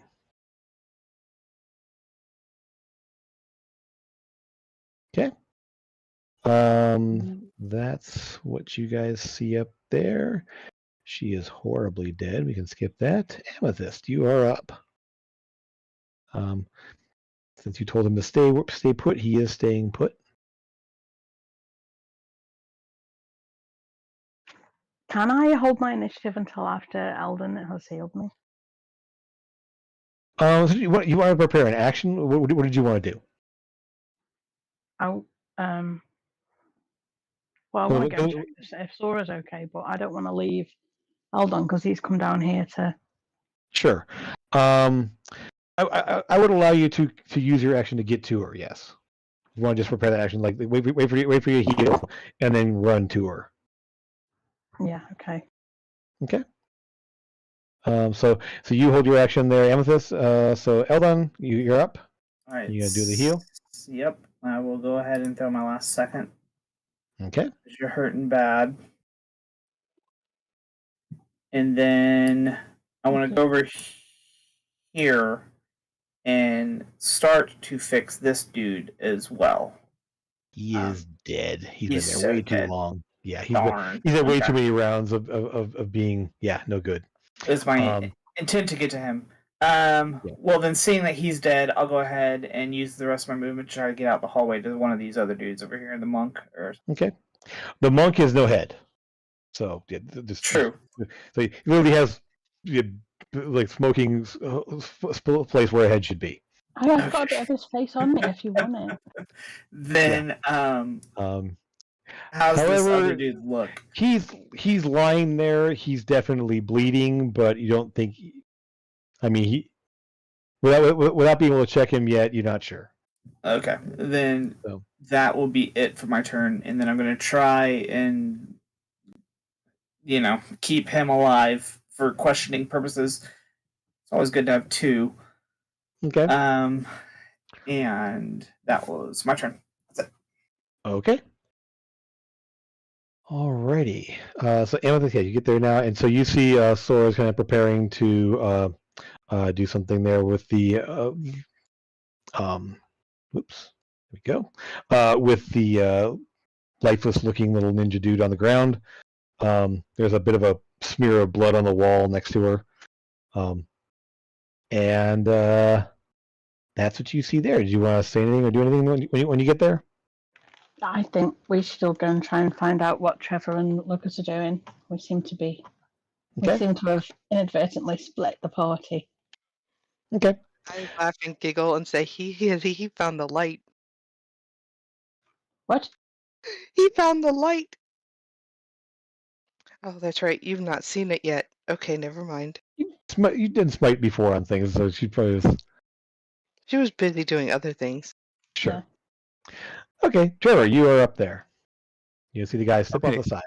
Yep. I'm going to. Okay, question. I see now. The quickest path is not always a straight line. Now that being said, this chick is 30 feet away from me. Could I get to her by running and jumping? So essentially, there's a little walkway in between this and here. Yeah, I was gonna literally get to right here and. So let me. There's something else I need to reveal there because it's not. I don't know. Didn't. So there's this little here. So in fact, that did not reveal, did it?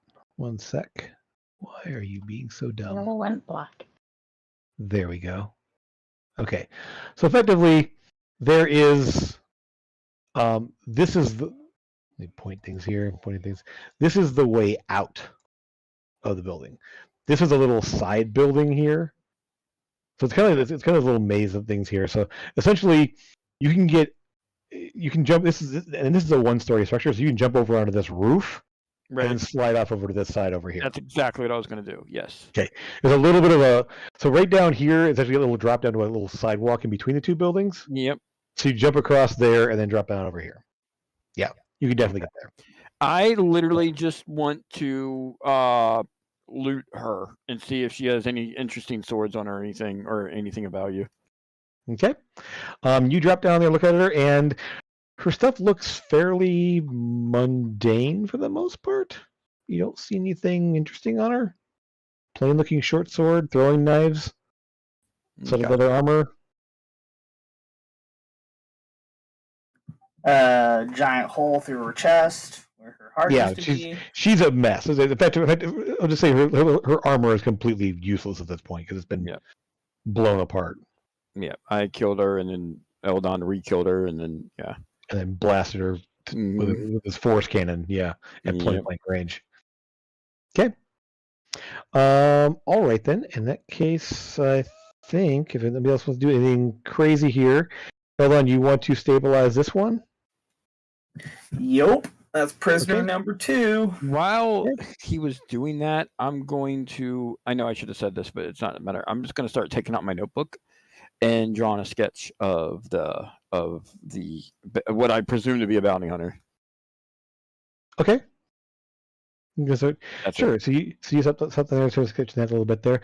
Lucas, what did you want to do up on top there? Did you want to? Where did he jump off? He jumped across from this. So basically, there's a roof from here and a roof over here. he jumped over and then dropped off over here. This is like a little sidewalk almost. So he dropped off right where Sora and Amethyst are. Yeah, so he ran across, jumped over to here, and then dropped off over here.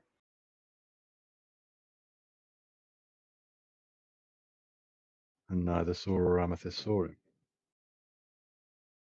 They probably would have heard him drop over there because he's not very stealthy. So yeah, sorry, you did see him. You saw Trevor drop down on the ground over here and start looting the body. No, I mean the dude that was up there. Oh, he dropped off the edge over here. Sorry, yeah, he went off the backside over here and dropped off this way, and then that's the last you saw of him.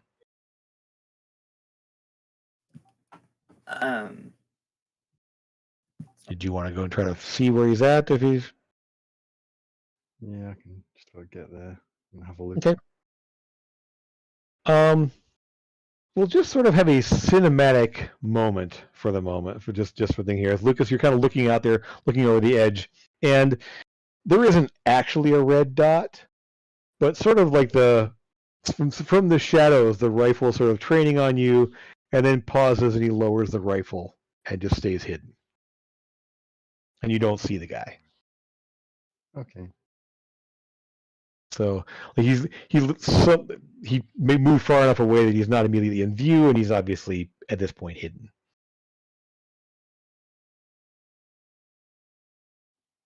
Okay, fair enough. Are we still in turn order at this point? At this point, no. We're talking about a turn order, so we can just go into who's doing what.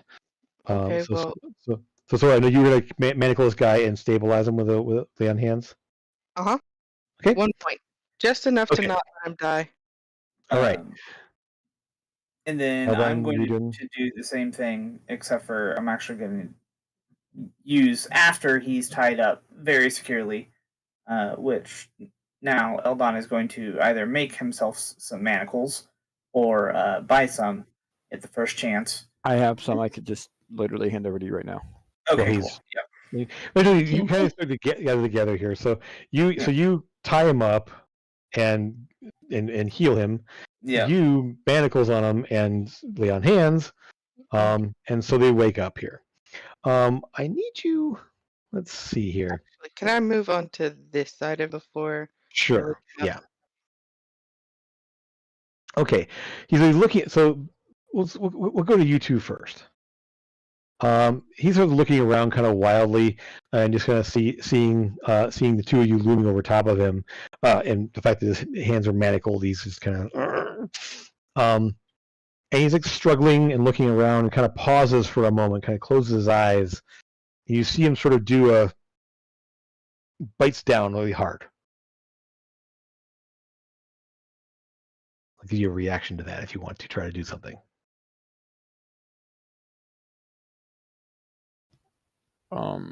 For me, you said? No, this is Emerson okay. Sora. Sorry. You said you were heading over to Eldon, so we'll move you over that direction there. So we'll move you over here. Sure. Okay. Roughly, anyway. Okay. So suddenly you see him kind of like close his eyes and like does something, like he bites down on something. Oh, can I try and take whatever is in his mouth out? Can try. Go ahead. Give me a let's see. That would be probably an athletics check. So you're kind of wrestle him up and try to do something there.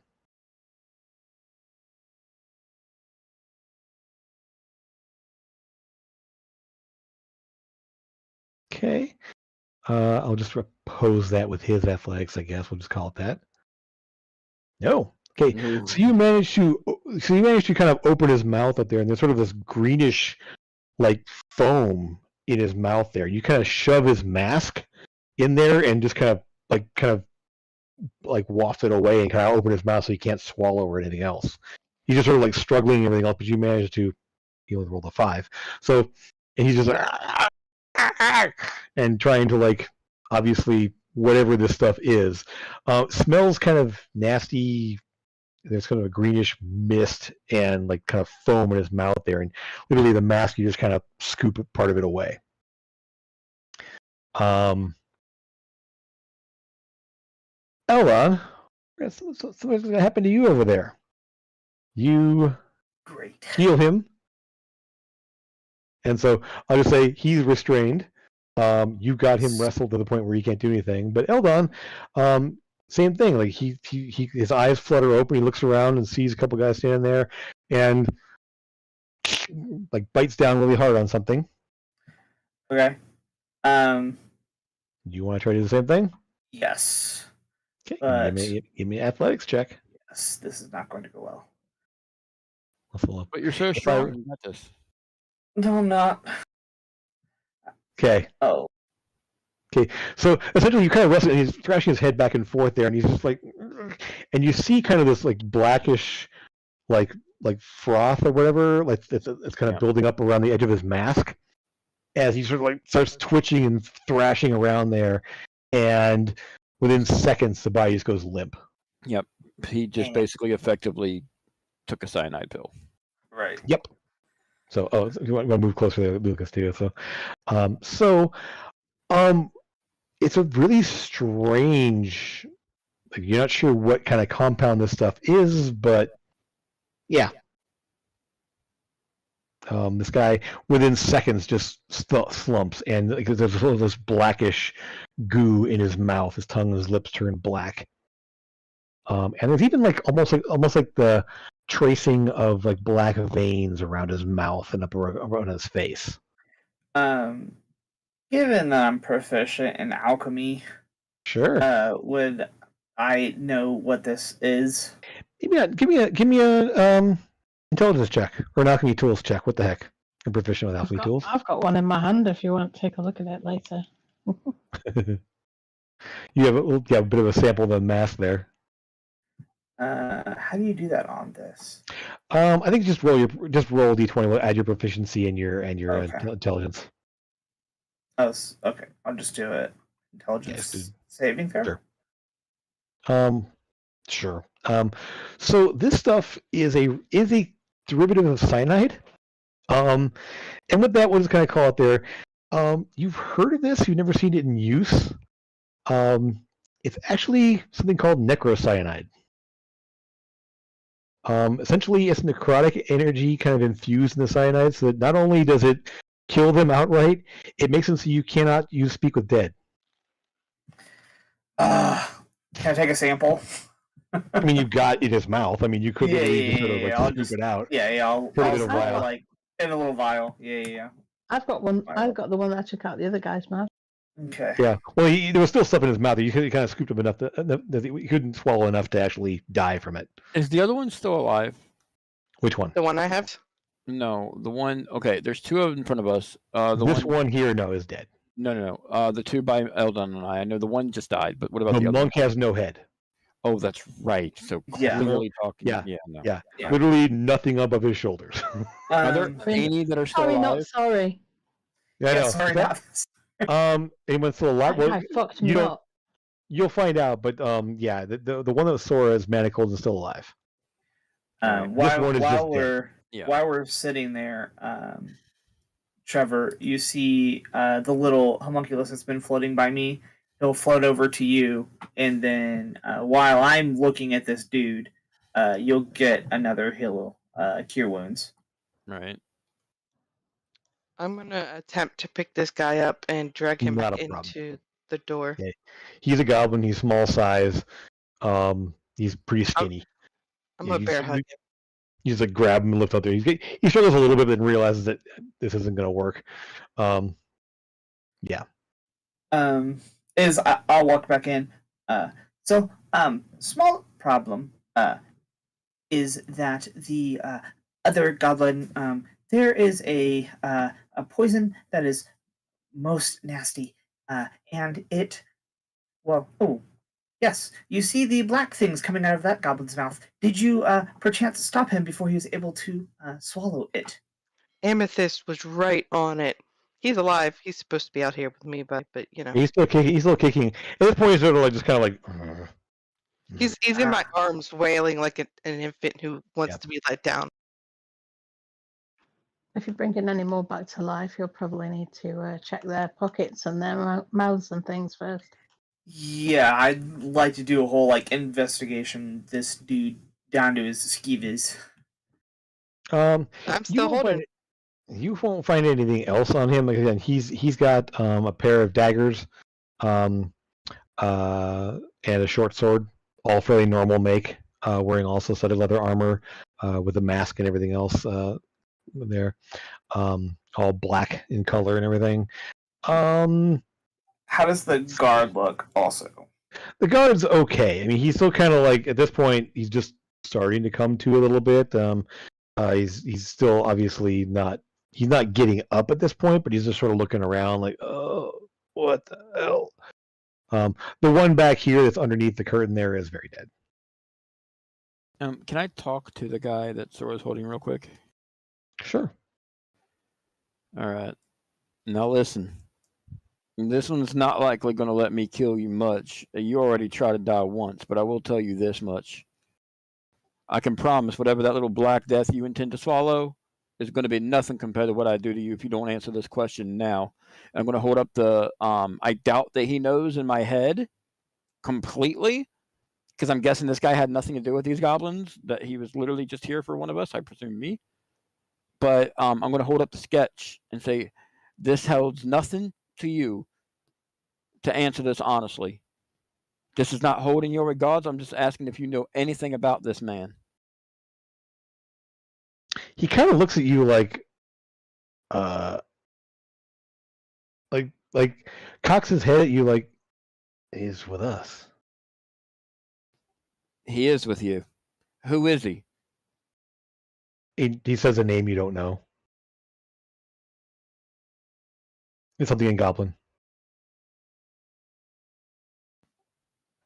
Lucas. He actually says, Jim, you still out there? Yeah. I'm checking the rooms trying to find the other people. Like Okay. the nephew, Gilbert. I'm going to jot it down either way to the best Okay. I can in Goblin, and I can show it to Lucas later, someone else who understands Goblin. So you check around, and you will actually, eventually, we'll just go ahead and say,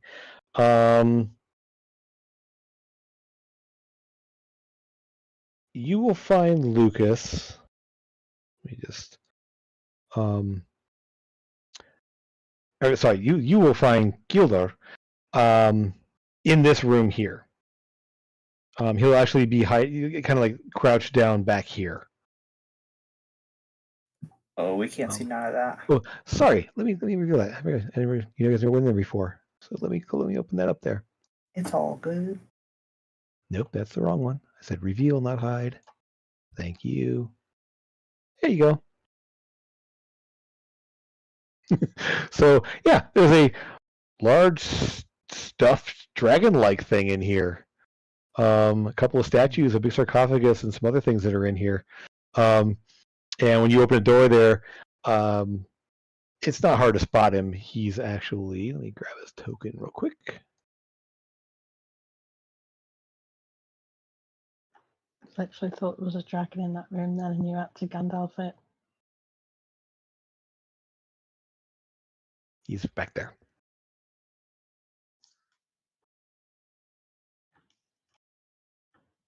Go over and ask if he's Do all that. right. Yes, I heard some of the fighting outside. I was down in the basement getting some things when I heard the fighting, and so I stayed in here. Is everything all right? Is my uncle okay? Yes, he's And- alive. Oh, good. Unlike one of the gods. Oh, all right then. Yes, He's coming with us into the main room. okay. So yeah, he'll follow you and just head on follow back there. Let's see here. Let's get everyone kind of gathered here together. What do you want? We'll go ahead and get out of the turn order now. Eldon will use his second to last spell to go ahead and heal that dude up, that guard. Okay. Maybe a good long rest and he'll be fine. But yeah. He's essentially he's on his feet now and kind of like staggering around, kind of leaning over against the buffet, which is now clear. There's nothing on it at this point. There, he's kind of leaning on the table over here, just kind of standing out of the way of things. Go ahead and take this off of him too. I'm going to tell Sora one of her distant cousins is in that room. What you talking about, Willis?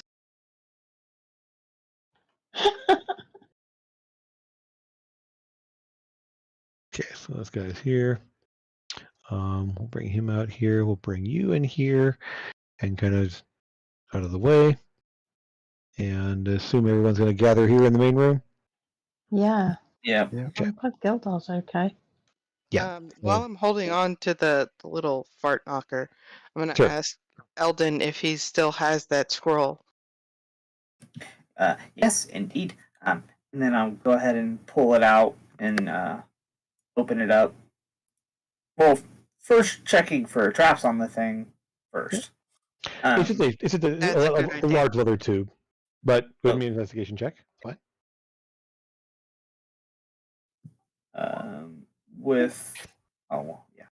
Yeah. I mean, it's just a leather tube about 2.5-3 feet long, and it just sort of has a little flap closure on one end of it.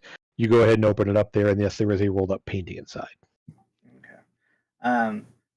Well, let us see which one it is, and then I'll go ahead and open it up real quick and just see. From the rooftops. Yep. Here's the rooftop painting from here. Yep. I do believe that there was the gentleman who was looking at this, correct? Yes, there was. Well, it looks like we need to find out who that was and obviously pay him a visit. Clearly. Oh, right.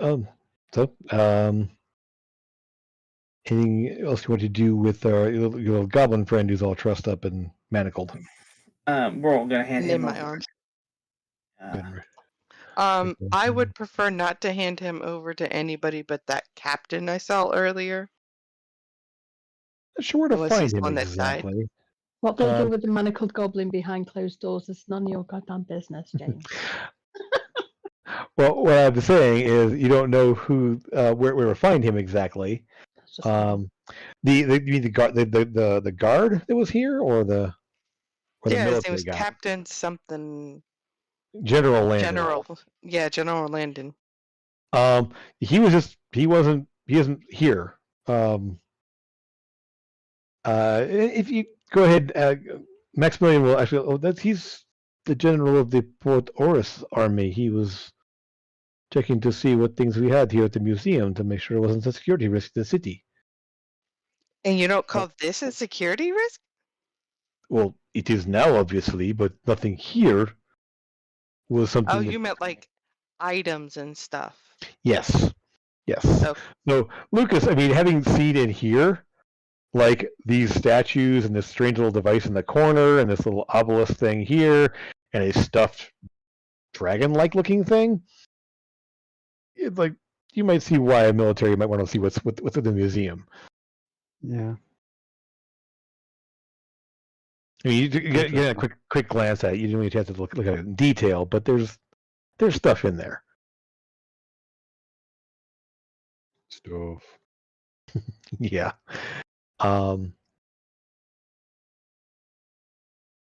Well, let's see here then. So, well, as I mentioned before, the only other thing that it's odd on anyone that's here is the monk. What's up to the monk? He does have some flasks on his belt. And Eldon, looking at that, it's kind of an odd mixture that you kind of don't. Interesting little smell to it. Almost a bit of a kind of a bitter smell, almost like peroxide or rubbing alcohol or something like that, mixed with something cinnamon-like. Very odd smell. Could I gonna go ahead and pocket those when I get Sure. a better. 2 flasks. Yeah. Okay. There was another one up on his head, but that's gone now because he had 2 attached to his head, and yeah. So what happened to this guy? Why has he got all this stuff around his mouth? Oh, What? The guy that was swallowing the poison? What poison? Yeah, they already Yes. said. So, All right. Mr. Lucas, the thing around his mouth is actually a necrotic substance that prevents speaking from dead and kills very, very quickly. It is a good thing that Amethyst was able to wrestle it out of that goblin. I was unfortunately unable to save the other one, so now we only have one. And then he'll actually like pull up the little vial that has the substance in it. It is this black liquid, very dangerous. Most assuredly, I have only ever heard of these. I have never seen it in action until now. So do you think this one over here has got one in his mouth? Probably. I would guess so. Can I go ahead and do an do an investigation? investigation check. Yeah. Yep, absolutely. Guidance. Yeah. Okay. Yeah.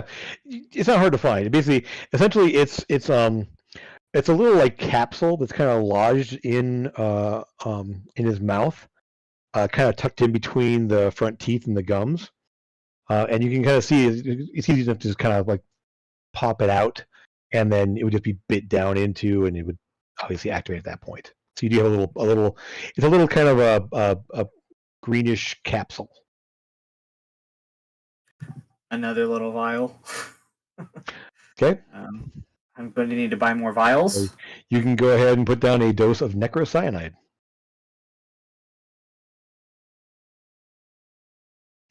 A very, very deadly ingested poison. You should get to the stats another time. I'll have to put that in Trevor's drink the next time he fucking shoots me. I'm just kidding. I wouldn't hurt my bestie. So, other than that, as I said, their equipment is all very standard, normal stuff, nothing out of the ordinary. Amethyst, you are able to get your paintings, and you will see that Gildor actually hands you. So essentially, you're handed a package about yay big, that essentially it's wrapped. Essentially, has a little twine around it there. And he hands you a third in a tube similar to the one that the other guys here. He hands you a third one. Well, sorry, a second package. It's just wrapped up in sort of a effectively almost like a cardboard tube, effectively. So kind of a little tube thing there. And he says, from your home. I wanted you to have that as well. Oh, thank you. Yes.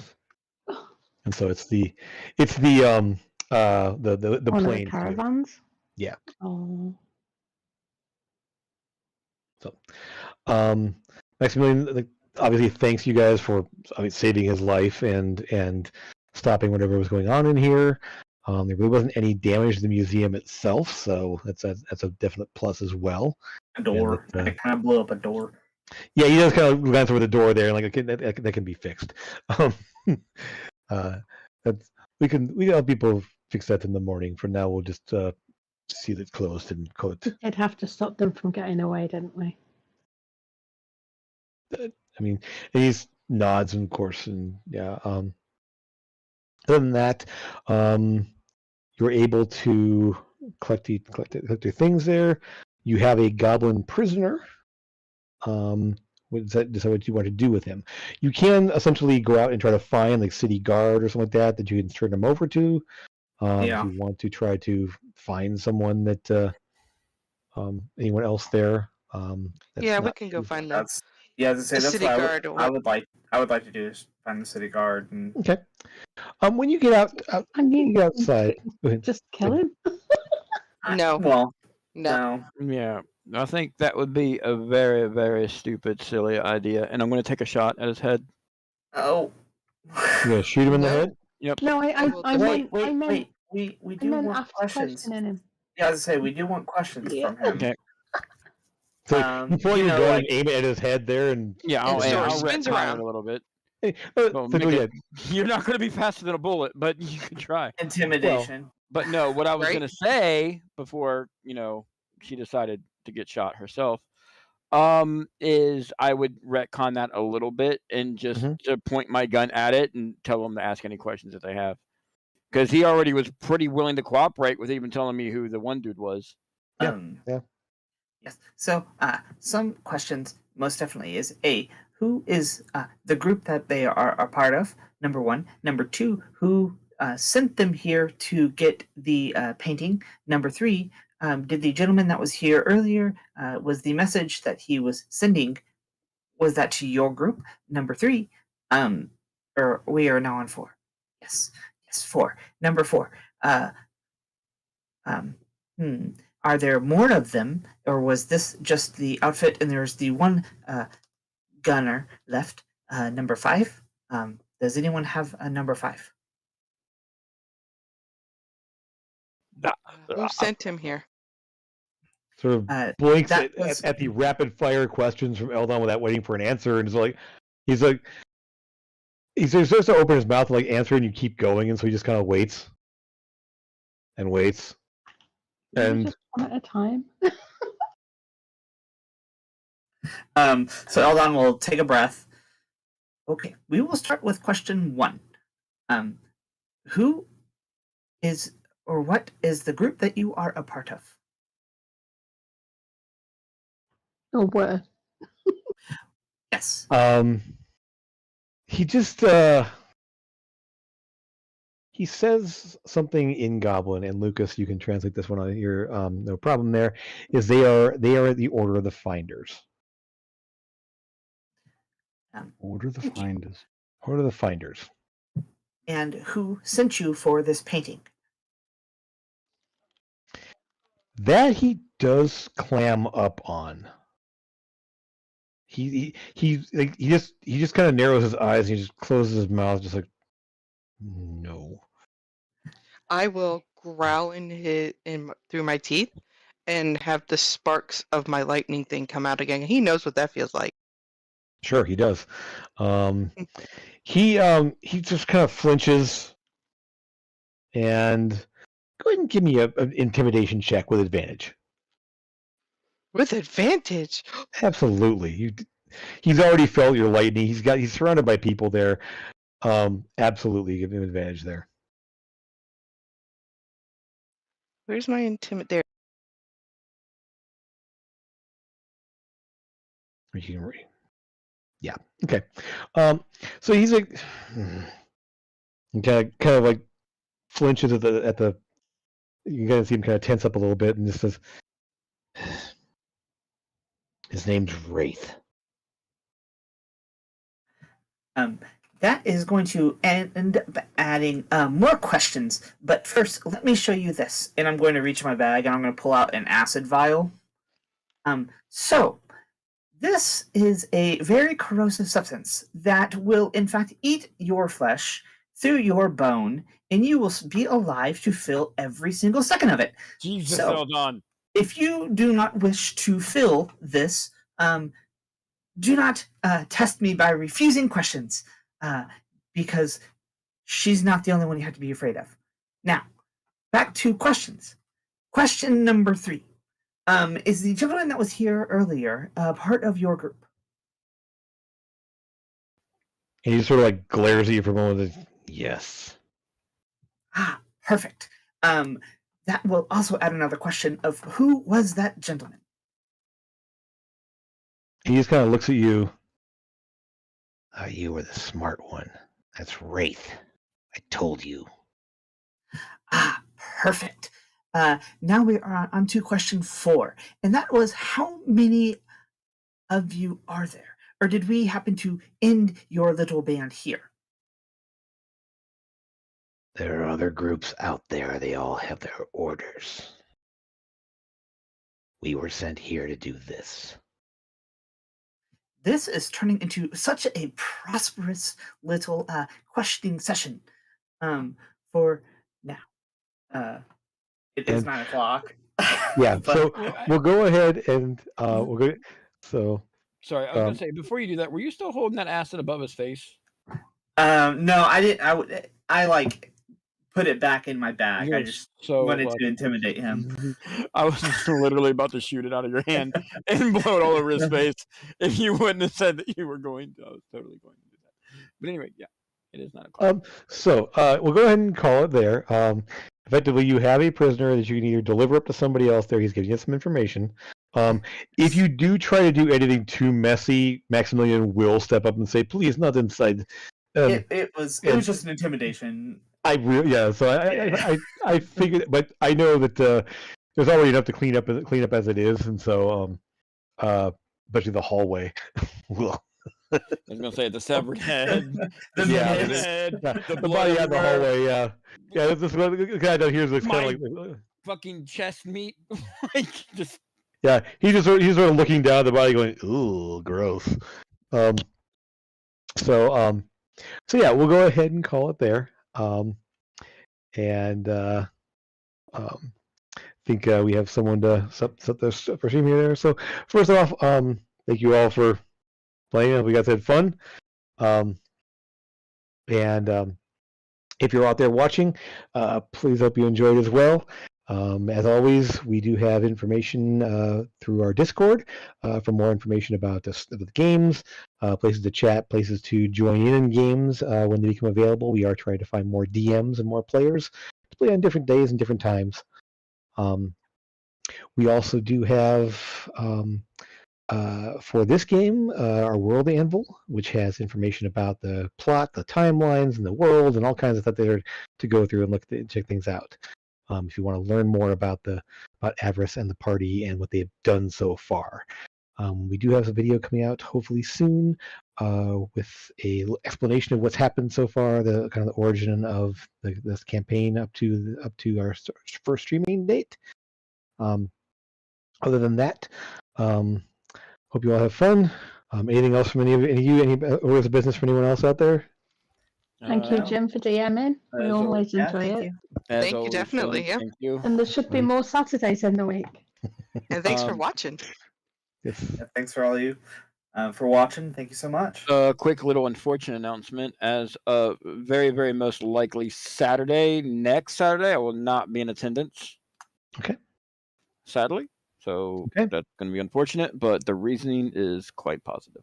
I actually don't know what time we're going to be back on Saturday, so we'll see what happens. But I'm going to be getting a hotel down at SeaWorld and going to Disney Springs and stuff like that on Saturday. So I don't think I'll be back in time, sadly. All right. No worries. Might catch like the tail end of it. Okay. Well, if you can sneak in here, we'll get you in there, and we'll put Trevor off on his own little adventure, little side adventure. See how things go. Knowing him, he's going to be tracking. It would make sense. He'd be going after. Yeah, he'd go to track down that. Yeah. Yep. So, anyway, we'll call it there then. Thanks again, everyone, and hopefully we'll see you again real soon. And hopefully I'll be next Saturday. So take care. Bye. Bye, guys.